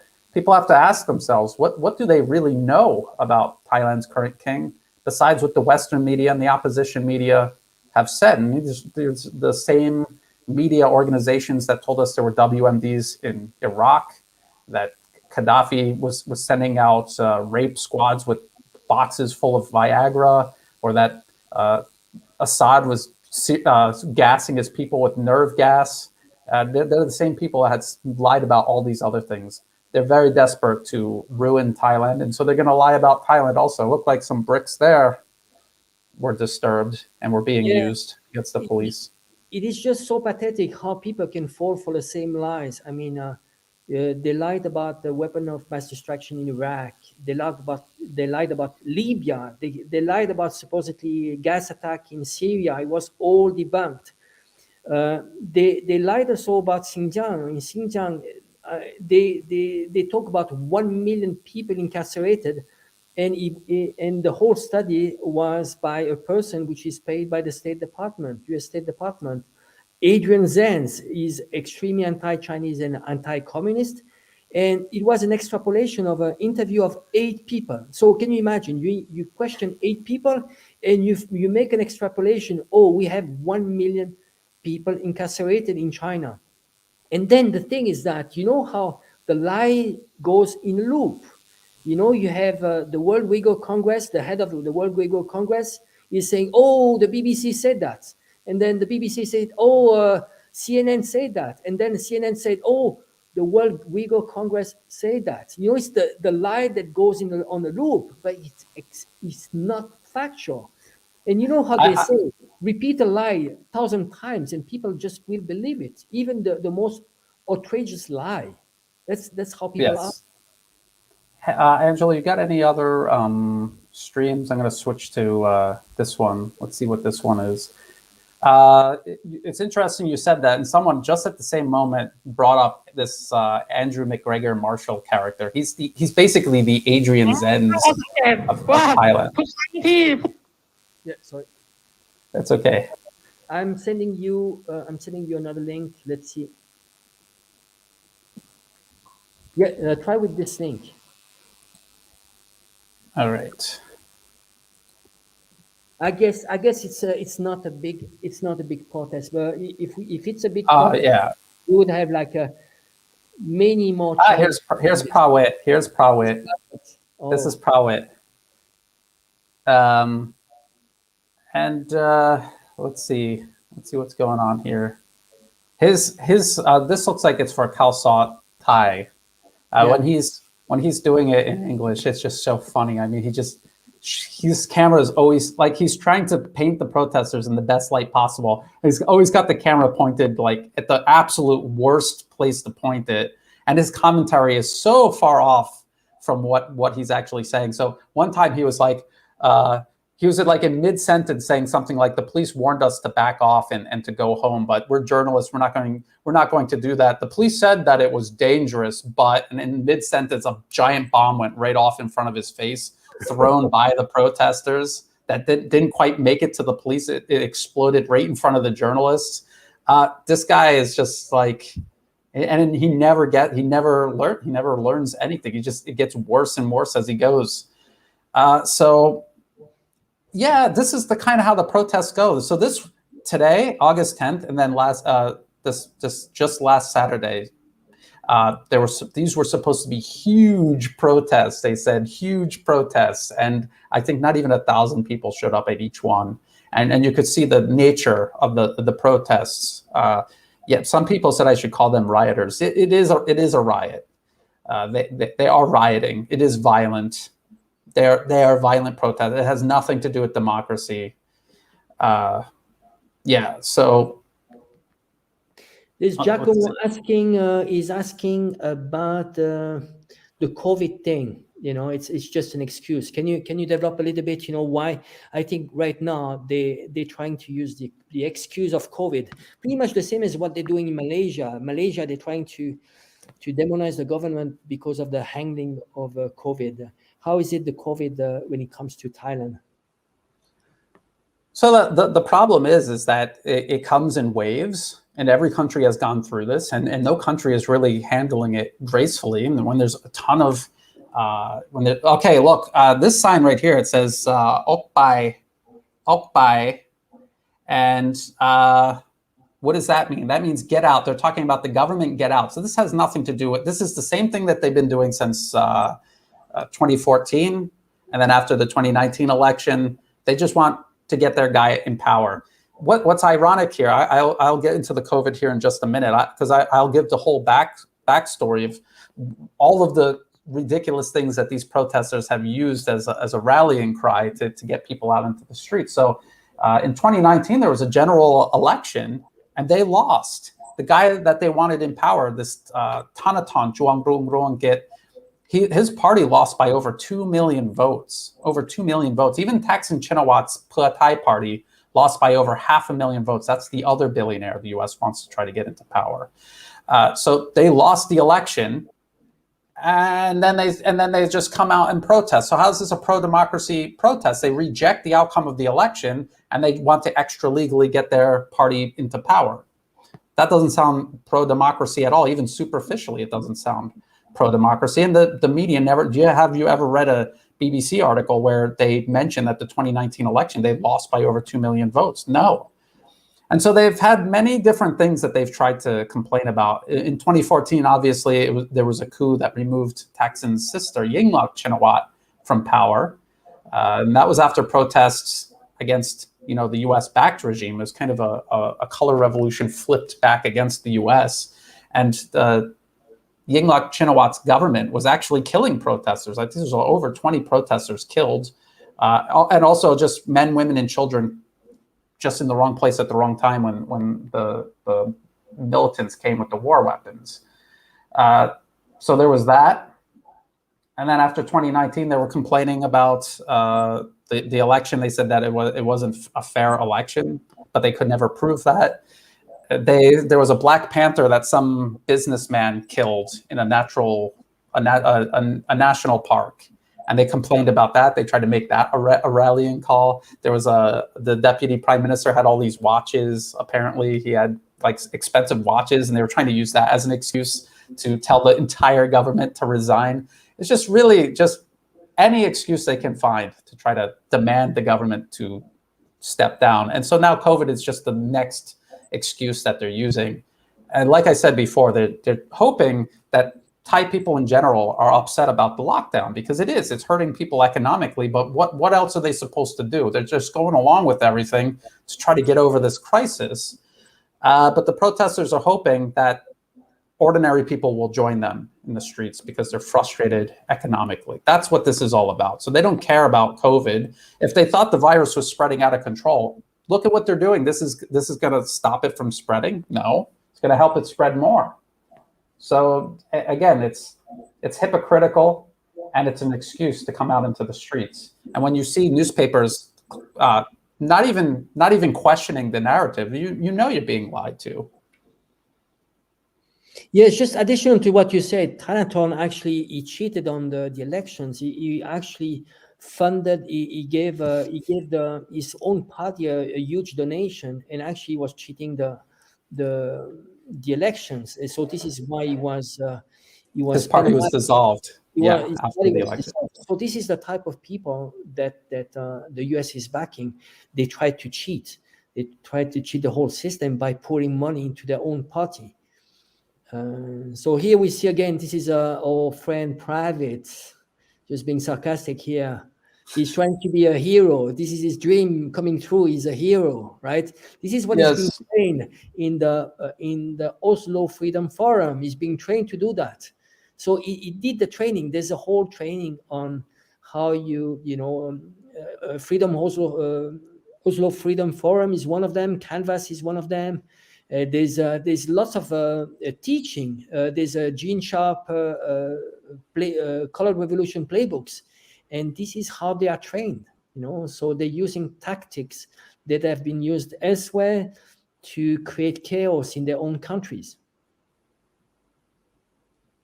Yeah. So and you see those road cones. Whose road cones are those? Are those the protesters buy that and bring them out and burn them, or are they just burning road cones that are used to direct traffic in the city? And then who's going to replace that? So this is them also complaining about the government not being wise with the budget, but then they're going out every day to destroy public property that needs to be replaced. They're destroying public property that they need to pay people to go out and fix or to clean up. And so how is this helping the country in a crisis? How is this not creating a crisis within an already existing crisis? So that's what I'm saying, that this is just, people might forget, but before the Arab Spring, there was this like regional economic crisis in North Africa and in the Middle East. A lot of these countries had this economic downturn, and the protesters used that. The U.S. funded protest leaders used that to draw ordinary people out, to swell the ranks of their protests. And that's what they're trying to do here again.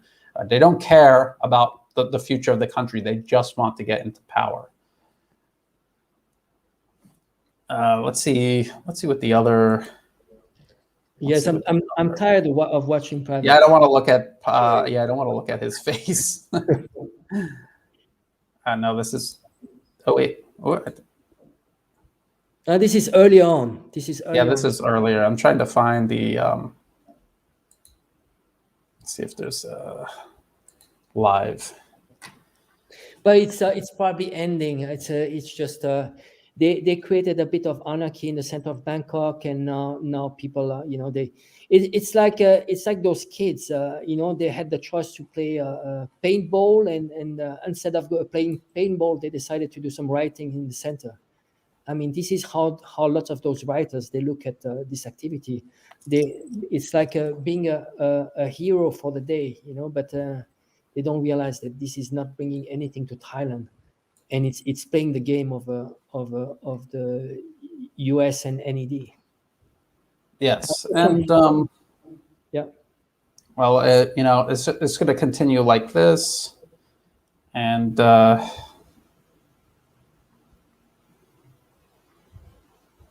And then after this, they're gonna try to maneuver for another really big protest, and it's just gonna go on and on and on and on like this.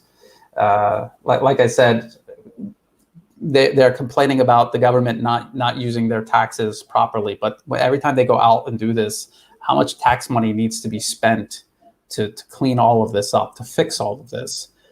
So it's all disingenuous. I was talking about the Arab Spring and drawing out ordinary people, trying to get them out into the streets.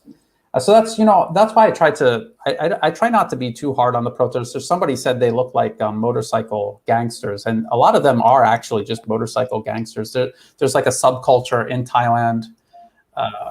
Daekwen, that's what they call them. They're like motorcycle punks, and they just go around. This is what they were doing before these protests started, but just on much smaller scale. They would just go out, fight each other, spray paint things, maybe burn something down. This is what they would be doing anyway. It's just been they've just been recruited by the opposition to go out and do this on a much wider scale.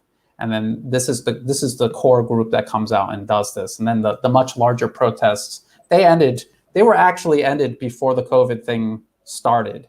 A lot of Western media tried to say that the protests, they slowed down because people were afraid of the police brutality and the COVID.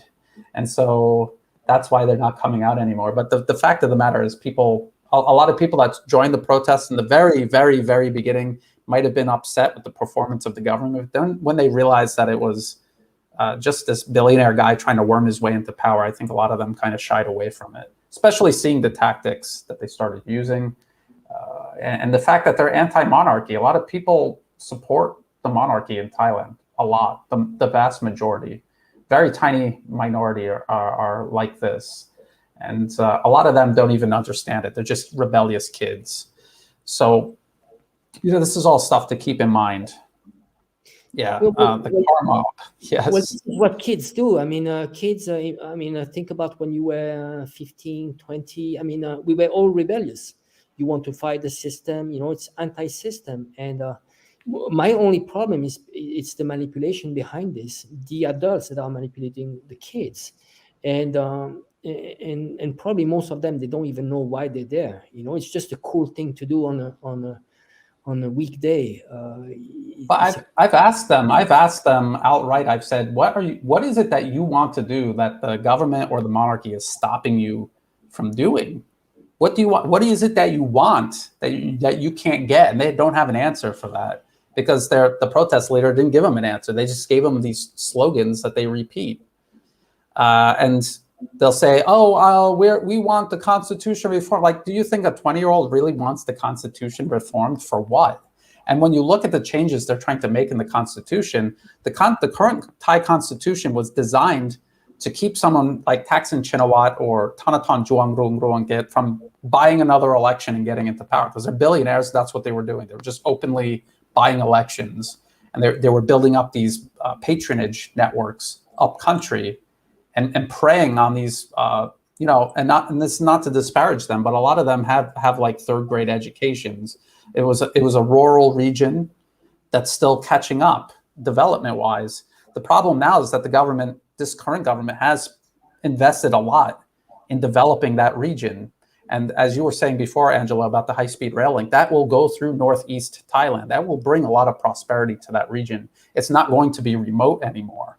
And when that happens, the U.S. knows that this pool where they're drawing all of these malcontents from will evaporate, and they won't be able to do this anymore.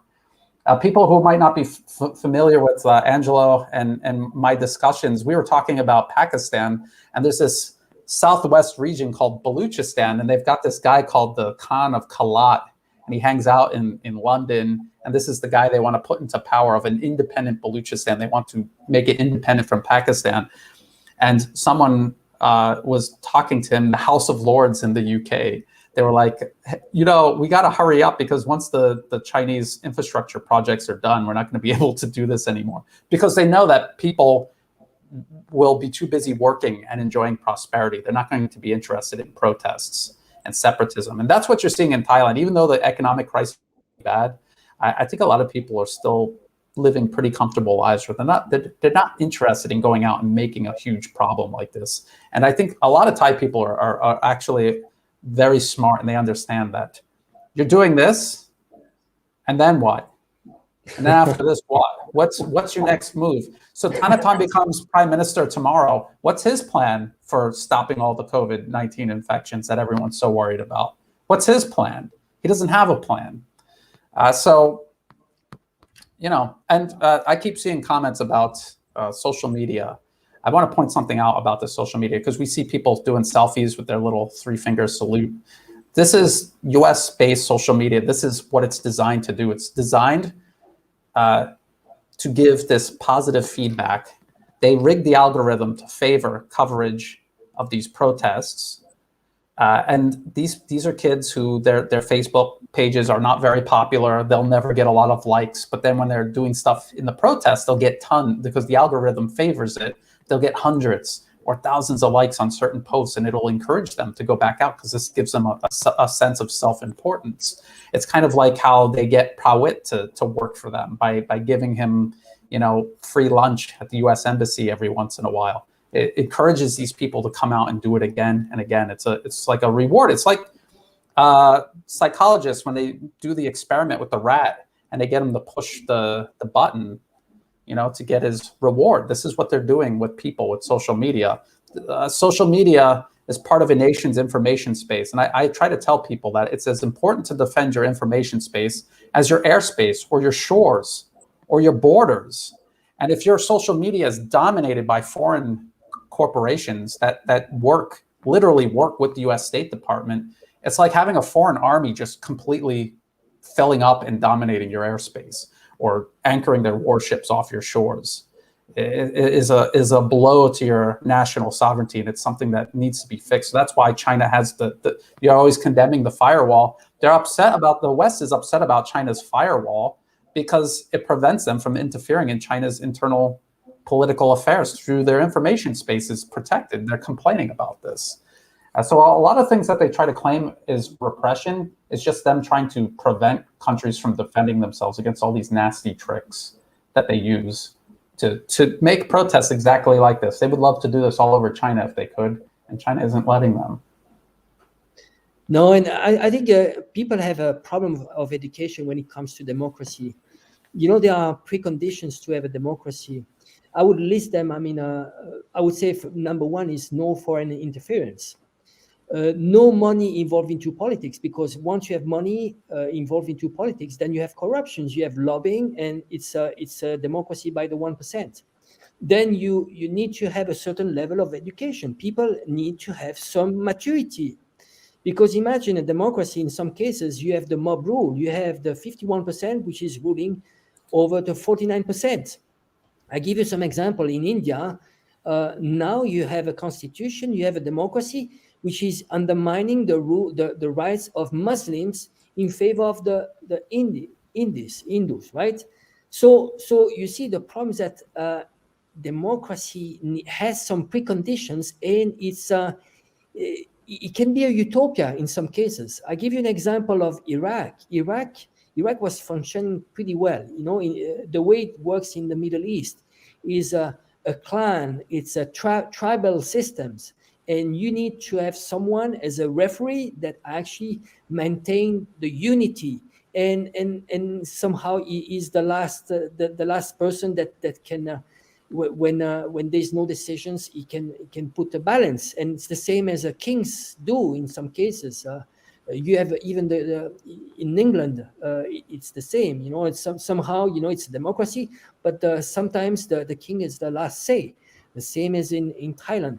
So what I'm saying is that people do not necessarily understand. They tend to idealize democracy, and we need to redefine what is a democracy.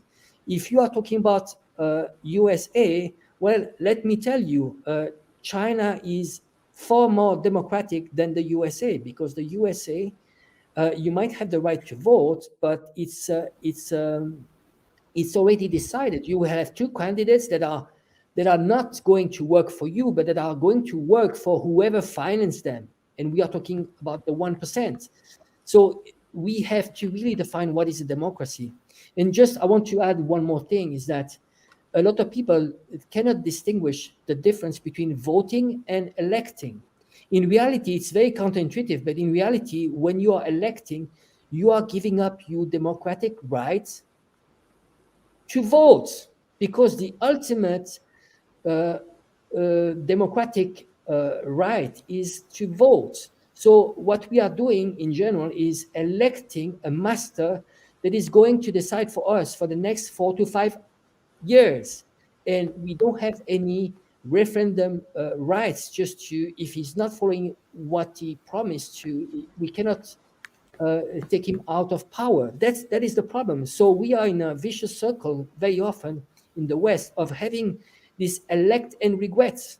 We have limited choice. We elect. They lied. It was all promised, and the next in 5 years' time is going to be exactly the same. Elect, regret. Elect, regret. So we need, before trying to meddle into Asian democracies, we need to look at our own system, to do a self-reflection on what is democracy. And I think people, every single country, need to decide its own system. China, in the case of China has found a system that is working well for China. It's what we call selection and election, adding a meritocracy system.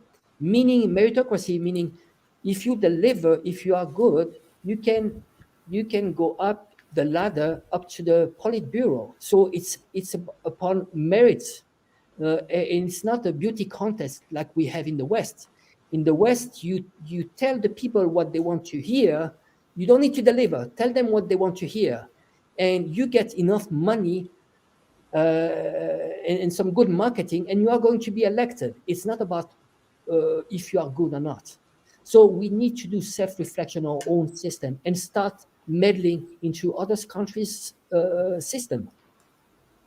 That's a good point. I'll get back to that. I just want to point out that I think Pawet is one of the only guys that goes out to do a live stream of a riot and spends half the time pointing the camera at himself. I just think that's so funny. That's a very good point, actually. This guy is so self-absorbed; it's unbelievable. I'm not sure if he even realizes how bad it comes across. But anyway, you were saying that about China, and that's how a lot of Thai people feel. And a lot of Thai people feel like they're not like the U.S. They don't want to ever be like the U.S. They have their own way of doing things that suits them, and to insist that another country adopt a certain system is the exact opposite of what the U.S. claims it's doing, promoting democracy, spreading freedom. They're denying countries the freedom to determine for themselves their own way of dealing with their own affairs. And just like you said, there is obviously not a single universal way of doing it that is so great that everyone else should adopt it, especially not Western style democracy. You look at the United States, it's democracy in name only. Every single politician in Washington works for corporations. They don't work for the people. The election is a facade to make people think that they have some sort of say in things. I remember in 2006, I voted Democrat down the whole ticket just as like a kind of a protest vote, because I was first they said they were going to stop the Iraq War, which I didn't believe, but I said, okay, let's just vote Democrat down the ticket and see what happens. But I told people at the time that I didn't think that they were going to do it, and then I stopped voting after that, because obviously Nancy Pelosi, she said that she was going to definitely stop the war in Iraq if you got her into office in 2006, got the Democrats into office, and they did, and then they didn't stop the war. And this is what they've been doing all along. They promise everything, and then when they actually have the power to do it, they don't do it. So you don't have a democracy in the US. You have a corporate dictatorship, an oligarchy that does not care about, they don't even see the people in America as, they don't see America as a country. They see it as just another part of their empire. And they're draining it just like they drain every other country. This is the problem. I think in other countries, like here in Thailand or in China, the people who run these countries, the real circles of power that run these countries, they understand that that is their home. They got nowhere else to go, and that every government is going to have a certain amount of corruption, but they need to keep it in check. They need to make sure things are sustainable and things are improving, because when everyone else is rising up, it helps them rise up as well. What the US is doing is not sustainable, and you could see that. And it's amazing how America is falling apart. It's crumbling. It's retracting. Its empire is retracting. And people like these kids in the street are still shouting about Western style democracy. It's unreal. It's like people saying, let's do an Asia union while watching the European Union crumble. It just doesn't make any sense. And that people, when you hear people saying things this irrational, you should question their leadership ability. When Thanaton talks, every time he talks, something completely inexplicable comes out of his mouth. And the only saving grace is that the people who look up to him don't understand how ridiculous these things are that he's saying. Yes, Prawet is a narcissist. That is probably the understatement of the day. He is a narcissist. Yeah, I just shared another link in case it might be better in terms of coverage. Sure. It's probably towards the end here. It seems like it's finishing, but just I want to add up another thing is that the system you have in the US, they call it lobbying, but in reality, if you go to other countries, if you go to China, the equivalence of lobbying in China would be called corruption and bribery, and for that they would go to jail.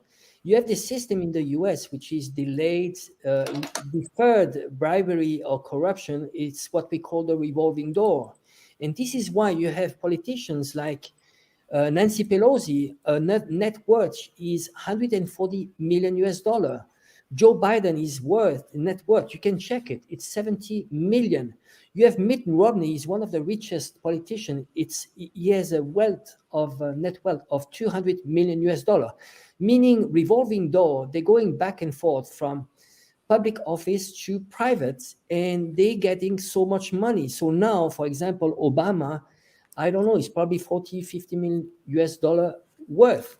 But you get that money because you at some point, you gave some favor to those big corporations. And that is the problem. So the people that are in the Congress or in the Senate are absolutely not representative of the average person. While if you compare with China, well, you go into the CPC, the Congress, you will see it's extremely representative of the people of China, and they deliver. That is a huge difference. They deliver prosperity. At the end, you can talk about human rights, whatever you want. Facts are there. In the US, you have hundreds of thousands of people that are being evicted. They live in the streets. You have mortality rate. I mean, life expectancy. USA is the only country in the world where you have life expectancy going down. Your living conditions. It's just terrible. A lot of people are working 2-3 jobs, and it's not enough to pay rental. So those are realities. Then you compare the reality in China, and you have a Harvard study that says, and Harvard study is not pro-China, but it says that 95% of Chinese are backing their own system and government. This is legitimacy. While in the US, you have probably the percentage between 30 to 40%, and it lacks legitimacy.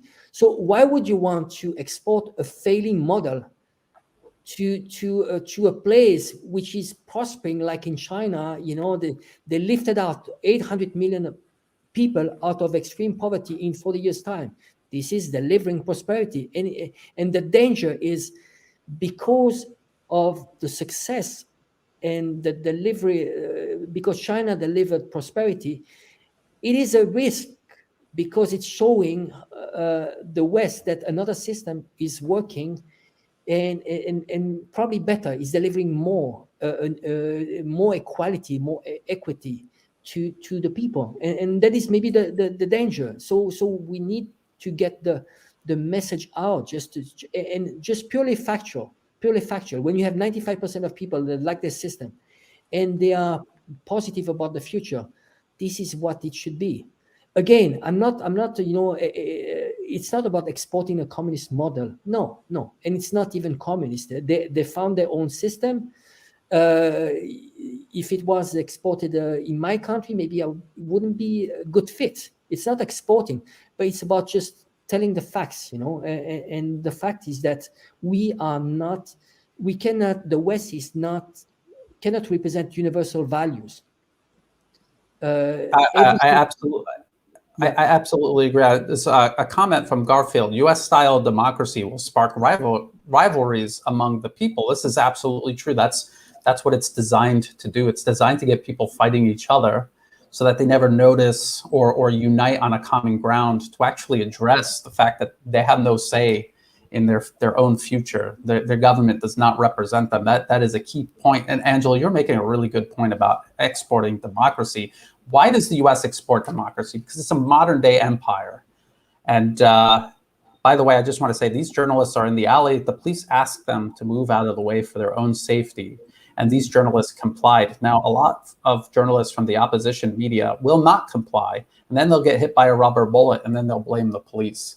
And I remember Prawit, let's just keep using him as an example. During one of the protests, the police asked him to get out of the way for his own safety, because the protesters were throwing stuff, and it was dangerous. It was obviously dangerous. And Prawit just openly in front of the camera said, "We're going to sneak around. They're not going to tell us where to go and what to do." And then the next day he was complaining because some journalists were doing the exact same thing he was doing, ignoring the police. And then they got hit by a rubber bullet or something. And they're claiming the police were attacking journalists. No. And he had the evidence on his own camera where the police were asking them, "Please, for your own safety, just get off to the side or get behind us."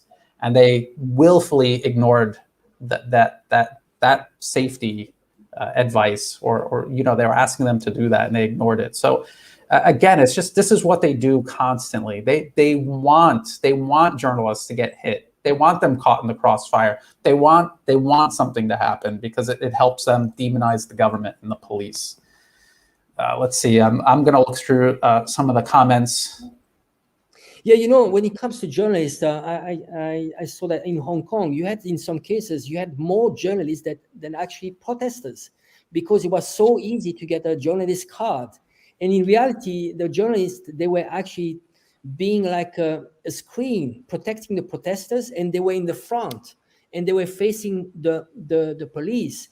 And of course, I mean, the police, you're supposed to not to hit the journalist, so they were being used as a shield. And you had more journalists than protesters in many cases. So again, you need to distinguish what are the real journalists.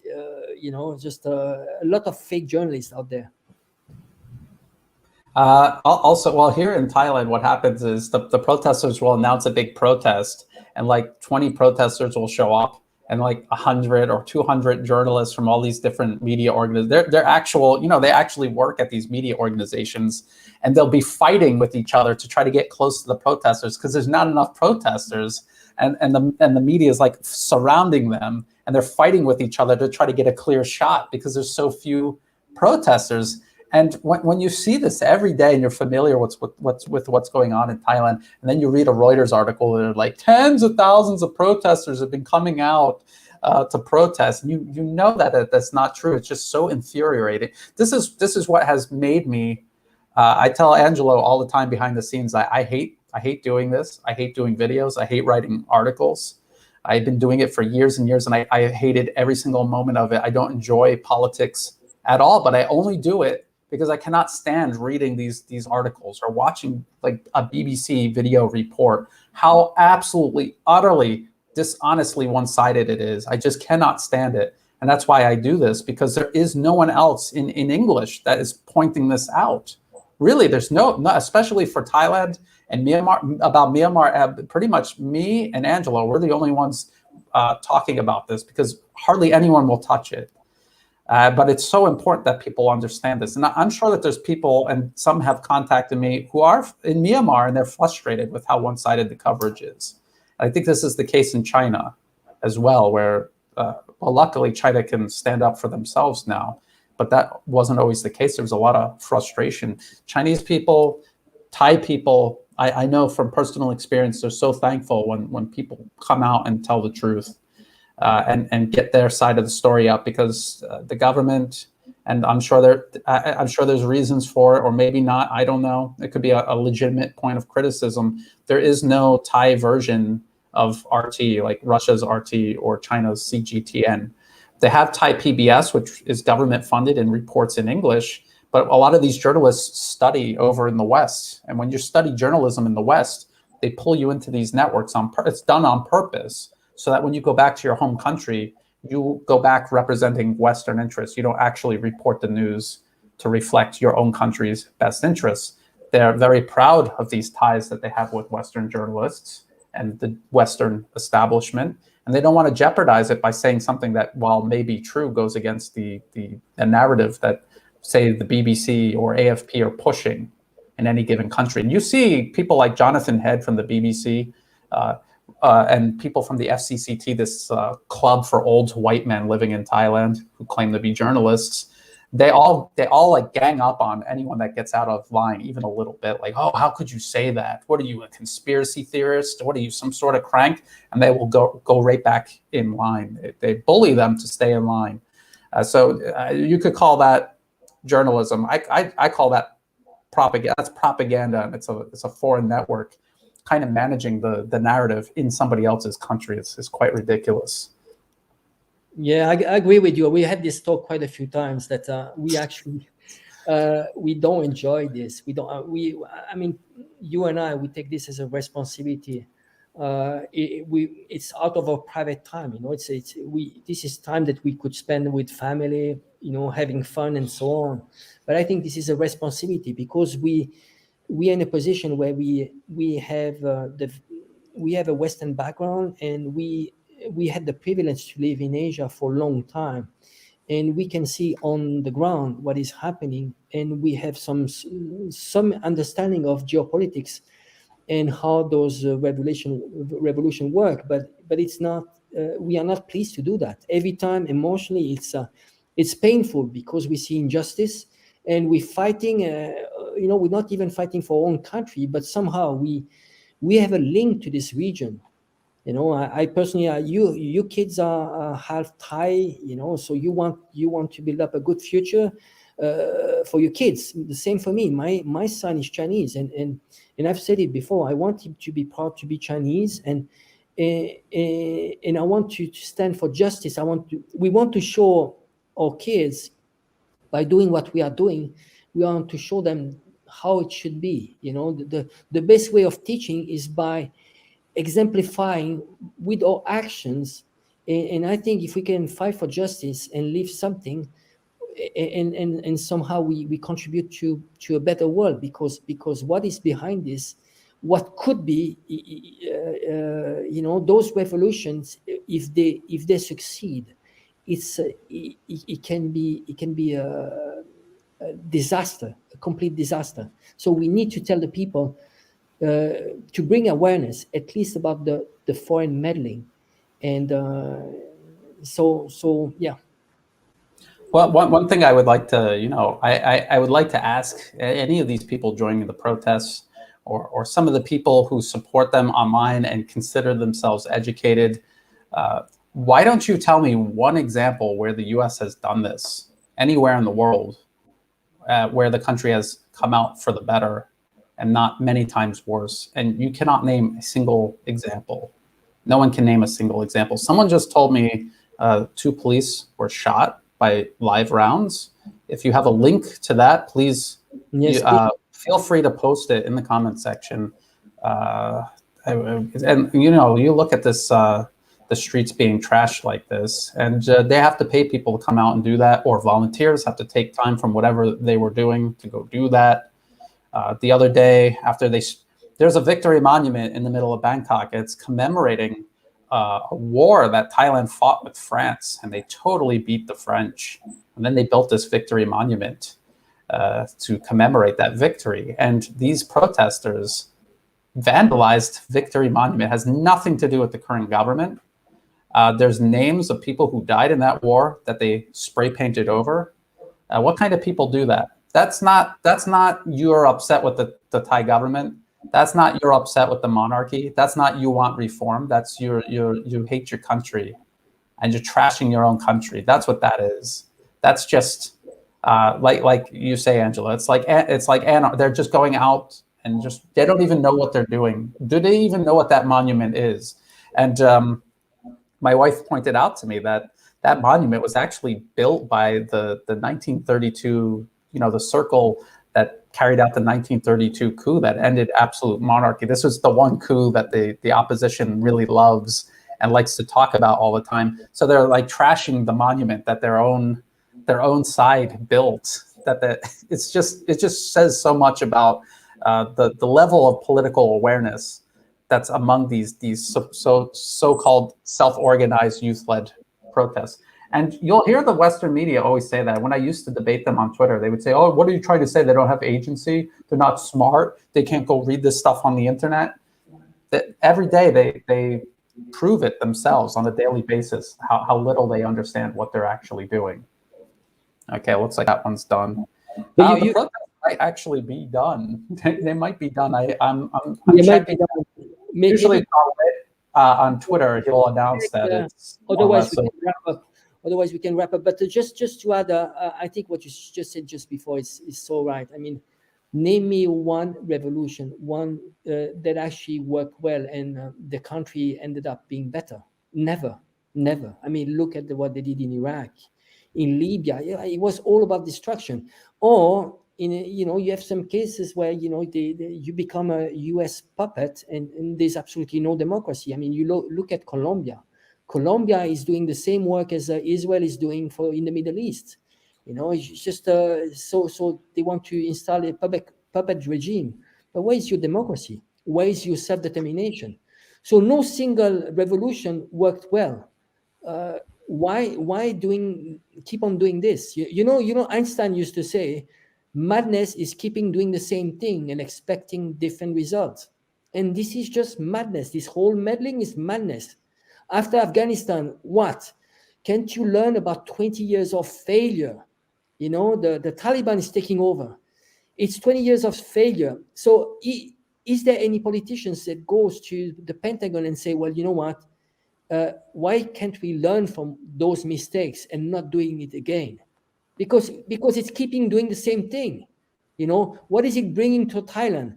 You know what you're doing in Thailand? You don't want Thailand to side with China. Actually, Thailand is actually going to side more with China.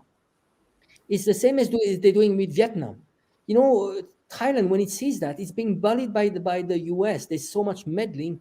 Well, there's already a natural partner there, which is China, which is trading, which is doing 30% of your trade, and which is building infrastructure, which is partnering with you in Southeast Asia, in the Belt and Road Initiative. Well, you know what? You're pushing China in the hand, Thailand in the hand, in the arms of China. The same as Russia. You've been bullying Russia. What is Putin doing? Now Putin is the best friend with Xi Jinping. So basically, it's not going into what they want to achieve. On the contrary, and it's polarizing more the world. Again, the world itself is not polarized. Now you have animosity between Europeans and Russians, and now you have animosity. You're building animosity in Southeast Asia when there was no animosity. Small frictions. The Thai in Taiwan and China, they both sides are happy with the status quo. So now you have the US meddling and pushing for Taiwan independence. Is it building a better world? No, you want to divide and conquer and to stir up problems. Okay, let's see. I think the protests are more or less done. I want to show people Thai Inquirer is yet another English language opposition media. I'm not sure. I don't think that they pretend to be journalists, although sometimes they try to claim that they are. They'll report stuff on this, like a police booth was burned at Victory Monument. They won't, they'll never put an act of violence and the word protesters in the same sentence. Here, an ambulance evacuates an officer after he was struck by a projectile. That's a nice way of saying he was shot. And they do things like this, and then tomorrow, even if it turns out that they were shot by live rounds, they won't talk about it, and they'll just talk about how the police provoked the protesters. They'll say something like that. Every once in a while, I'll give Thai Inquirer credit. Every once in a while, they will. I don't know why they do it. Maybe to pretend that they're being fair. They'll say I don't understand why the protesters are being violent. Maybe they really are naive and they think that this protest is a really great thing. And then they think that the violence is self-defeating. Maybe sometimes they really believe this stuff. So it's hard to tell. Yeah, but I think it's that looks like a lot of people, but it really isn't. That's not a lot of people. And when they set up these cameras and you see that's the end right here, and that's the beginning right there. So that's nothing. I tell people Bangkok has 12 to 14 million people. And if this is all that shows up to your protest, you don't have a protest. Yeah. And I think it's important always to keep up, to keep telling the whole geopolitical context behind this. It's not much what is happening in Bangkok. Well, it could get worse. It was worse in 2010. Correct me. Was it 2010, Brian, with the red shirts? Yes. But we need to look at the context. Why this is happening in Thailand? It's the same that is happening in Myanmar, in the whole region. This is related to the pivot to Asia, and they're trying to stir up problems with China. Whoever is doing business with China is too close to China. They are going to punish those countries, and I think it's important just to give the whole context of what they are doing. Are they using the same here? This is the same tactic as Malaysia, right? Yeah, okay, let me explain. I want to explain this because this just goes to show you how fake all of this, how artificial this whole thing is. So they've been carrying these this was actually, I don't know where this started, but Thailand was doing it before the Malaysian protesters did. The Malaysian protesters started copying this.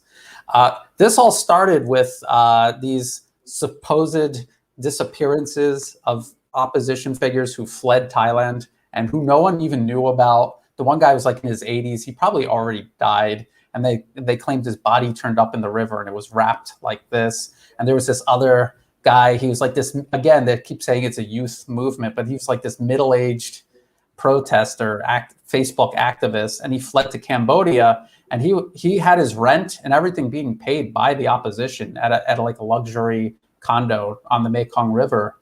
And he disappeared from a building that the opposition was basically renting out for all these exiled opposition figures. And it seemed very obvious that the only people who benefited from that was the opposition, because no one knew who this guy was. He was in Cambodia. He was costing them money, the opposition money, to house him and feed him. And so they started using these bodies, these like pretend wrapped up bodies, to symbolize all the people that they claimed the government killed, that the government had no reason or motive to kill. And then when this COVID thing started and they wanted to use that as an excuse, they just said, okay, now forget all that. These are all the people dying from COVID. So it's theatrics, it's PR. Tanaton himself, he hires all these PR firms to do all of this PR for him. And you can see that a lot of what these protesters are doing tap into that sort of PR vibe. You get this very artificial, commercialized vibe from the protests. Well, and then they've been coached too. I mean, you look at sometimes you get to an extreme, like in Myanmar. English literacy in Myanmar is 1%, and you got all those protesters having like English slogans. It's just, well, they're asking the U.S. to intervene, so of course they're going to use English. They don't even know what is written, asking for U.S. to intervene. I mean, it's what we call R2P, responsibility to protect, right? Well, R2P, what did it do? R2P, look at Libya. I mean, if they only knew what R2P means, if you're asking for intervention, you know what it means? It means you are going to be a failed state. Look at Libya. It was the richest country in Africa. Now it's a failed state. You have slavery now in Libya, and just this is so much like pure ignorance. People watch some Hollywood movies. They idealize what happens in the US, and they don't realize, well, you know what? You should cherish at least to have your own sovereignty, self-determination. This is what you should fight for. This is the Sino Thai Tower. If anyone in the comment section knows what their most recent problem is with Sino Thai, please write in the comment section. I try to point out to people that they're always complaining about democracy and human rights and et cetera, but then they also have this like very anti-Chinese thing that's going on, which obviously it's rooted in the fact that they're all backed by the U.S. and the U.S. openly seeks to encircle and contain China. It's not any sort of secret. And when the protests like in Myanmar are burning down Chinese factories, or when I do a video about Malaysia and I have people come in and say anything is better than being puppets of the Chinese Communist Party, I mean, it's just like a very unifying central theme to all of this. So I see them at Sino Thai Tower. I see they went to King. Look at this. They trashed King Power. Why did they do that? Because the police used like one of their areas, like a parking lot or something, to assemble before confronting the violent mobs. And so what do they do for the next protest? They attack the building, the headquarters of this company that they think allowed the police to use their parking lot to assemble. It's ridiculous. This is the sort of stuff that they do. This is exactly what they were doing in Hong Kong too, by the way. And that's vandalism. If I went to their house and did this, they would call the police immediately. This isn't political expression. This is vandalism. It's illegal everywhere. Yeah, like the double standard. I like to take the example of the riots. They call the riots in the capital. In reality, when you look at what happened, it was like more like sightseeing, like people taking selfies, taking pictures with the police and so on. I mean, there was no trashing.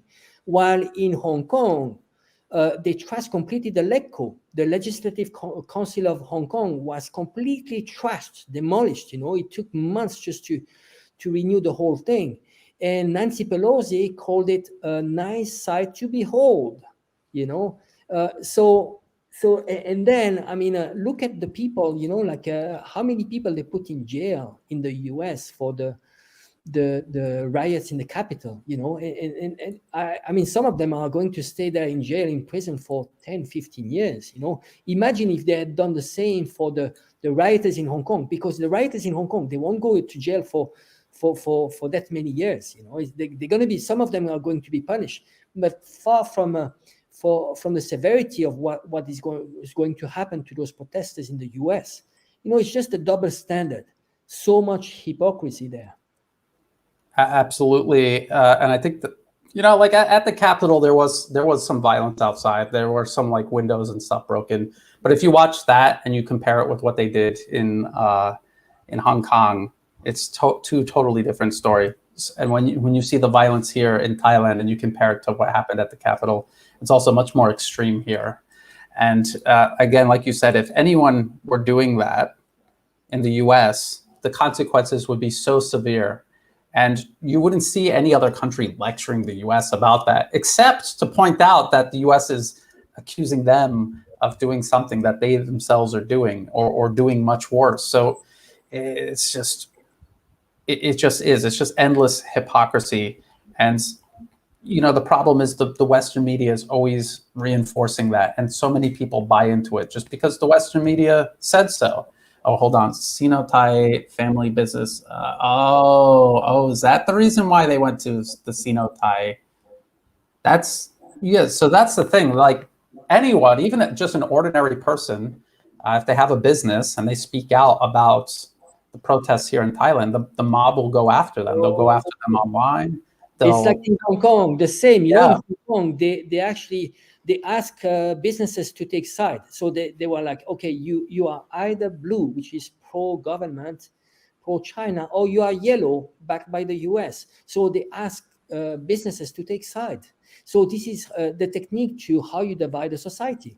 So in Hong Kong, like old friendship, they divided people, old friendship, family, even couples, divorcing for political reasons. So it's about how to polarize the whole society and how to divide businesses, So if you don't support the protesters, you know what? We are going to trash a business. So you had people, you had a chain of restaurants in Hong Kong that backed the protesters. Overnight, they started trashing all the restaurants of this owner. It was a big family. They had lots of restaurants, and the irony is that they had they were representing Starbucks in Hong Kong, so they were trashing Starbucks. The irony, which is a US brand. So how ridiculous. So when you go through the hashtag, which is mob 10th of August, mob Sip Singha, and you'll see how the selectively, carefully edited videos. So we were just watching the mob obviously attacking the police all night long. We just watched it live together for 2 hours now. And what they're going to do is they're just going to show the police doing this. And they're not going to show what the protesters were doing to get them to do this. They're going to show people doing this. They're going to have all of these, if you read Thai, you will see like some of the most ridiculous takes. You want to talk about hot takes? It's just unbelievable how utterly shamelessly dishonest the commentary is regarding this. And then by tomorrow, the alternative Thai media that is exposing the mob and the violence and their foreign backers in Thai language for Thai people to kind of give them some balance. All of these nasty things will come out that the protesters were doing. But for now, because Twitter is totally dominated by the mob, they have free reign on Twitter to just kind of say anything that they want, to depict it any way that they want. And so if you go through, this is a good way to kind of gauge what how they're trying to spin it. You know what the Hong Kong police did, actually, because there was so much narrative against the police. I mean, they were filming whatever they wanted. They would film the police, but not the protesters. So you wouldn't see the protesters throwing petrol bombs, but you would see only the police answering to those aggression. So the police, they created their own TV channel. So they would film from behind the police lines. They would film the protesters. So you would have a different view. So it's very important, like to how you get the information game, and this is what Thailand is maybe lacking. They might have, they might be okay internally in Thai language, but whenever it comes to English language, well, the narrative is not in favor of the police. It's all hijacked by US backed media. As a matter of fact, let's check on our buddy Jonathan Head and see what he's up to from the BBC. He's getting kind of old. He's not as spry as he used to be. I remember after the 2015 bombing in Bangkok, after Thailand sent those Uyghur terror suspects back to China and ignored the U.S., who told them let them travel onward to Turkey. So a couple of months later, there was a horrific bombing in downtown Bangkok that killed at least 20 people. And I mean, it was brutal. It was carnage. And I remember Jonathan Head, because he wanted to humiliate the Thai police. He went to where it happened and he saw some shrapnel in the tree. And, if it's a crime scene and you see some evidence, the responsible thing that an honest adult would do is call the police and say, I found some extra evidence, collect it. But he wanted to make a scene. So what he did is he tampered with what is essentially a crime scene. He removed the shrapnel from the tree and he had it in his hand, and he had his film crew following him, and he walked over to the police station, which is right down the road. And he's like, hey, you guys can get all the evidence? Are you sure you guys are investigating? He does stuff like that. And that's what that John Sudworth guy was doing in Xinjiang before he got chased out of China. This is what the BBC does all the time. It's not just a couple of bad apples. This is who they hire specifically to do these things. Oh, Angela, if you saw the video of Jonathan Head doing this, your blood would boil.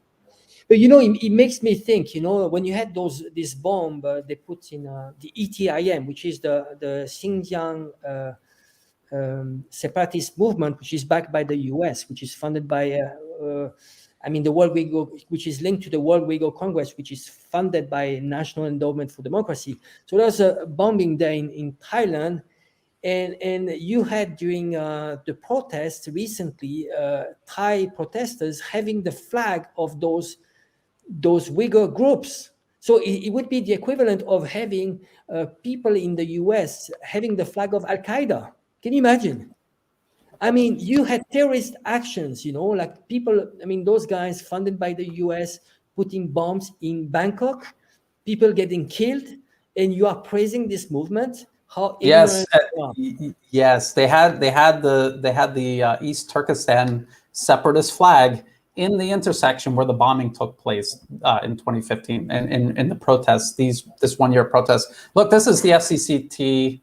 This is the Foreign Correspondents Club of Thailand. They have an organization like this in Hong Kong as well. I think probably just as rancid as the one here. 1 year after the rise of the youth-led movement. Now, Angela, we were just talking like all night about how the leaders are middle-aged or like geriatric flunky professors hiding overseas or corrupt billionaires. And this is what the Western media does. This is the FCCT is like the BBC, AP, AFP, all these guys, all these old white guys getting together and drinking alcohol in the middle of the day and basically plotting against Thailand in the heart of Bangkok. That's what they do all day. And this is them 1 year after the rise of the youth-led movement. And I wonder who they bring in. They bring in so this is the founder of Thai Lawyers for Human Rights, which is funded since it was created in 2014 by the US government, and whose lawyer, Anna Nampa, leads the protest. So that's who they're going to bring in. And this person from, I think it says Disrupt. She writes for Disrupt, which is, again, it's just another fake opposition media outlet backing the protests. So that's what their idea of a debate is. It's just bringing in all the opposition basically to talk about their opposition. Okay. That's journalism. Just, I think we're going to wrap up. Just someone. Sure. Thais have to right to protest. Well, protesting. Yeah, we are for the freedom of speech. We're just giving information about the backing, the funding, and actually that sometimes it's not protest. It's when it becomes violence. This is it's more writing. And sometimes it's about you have a freedom of speech, but you need to respect the rest of the people. If you are hijacking the freedom of other people because you're using violent methods, this is anti-democratic, and so it's citizens have duty, and they have freedom and duty, and I think this is what I was telling in my speech in Hong Kong was that sometimes before having freedoms, you do have duties. You need to respect each other's differences, and you need to work out those differences. I mean, peacefully. Once you start resorting to violence, then you are actually oppressing someone's freedom. And it's not, and it's not good for society. So sometimes I think there's a cultural element too. I want to add up this, Brian.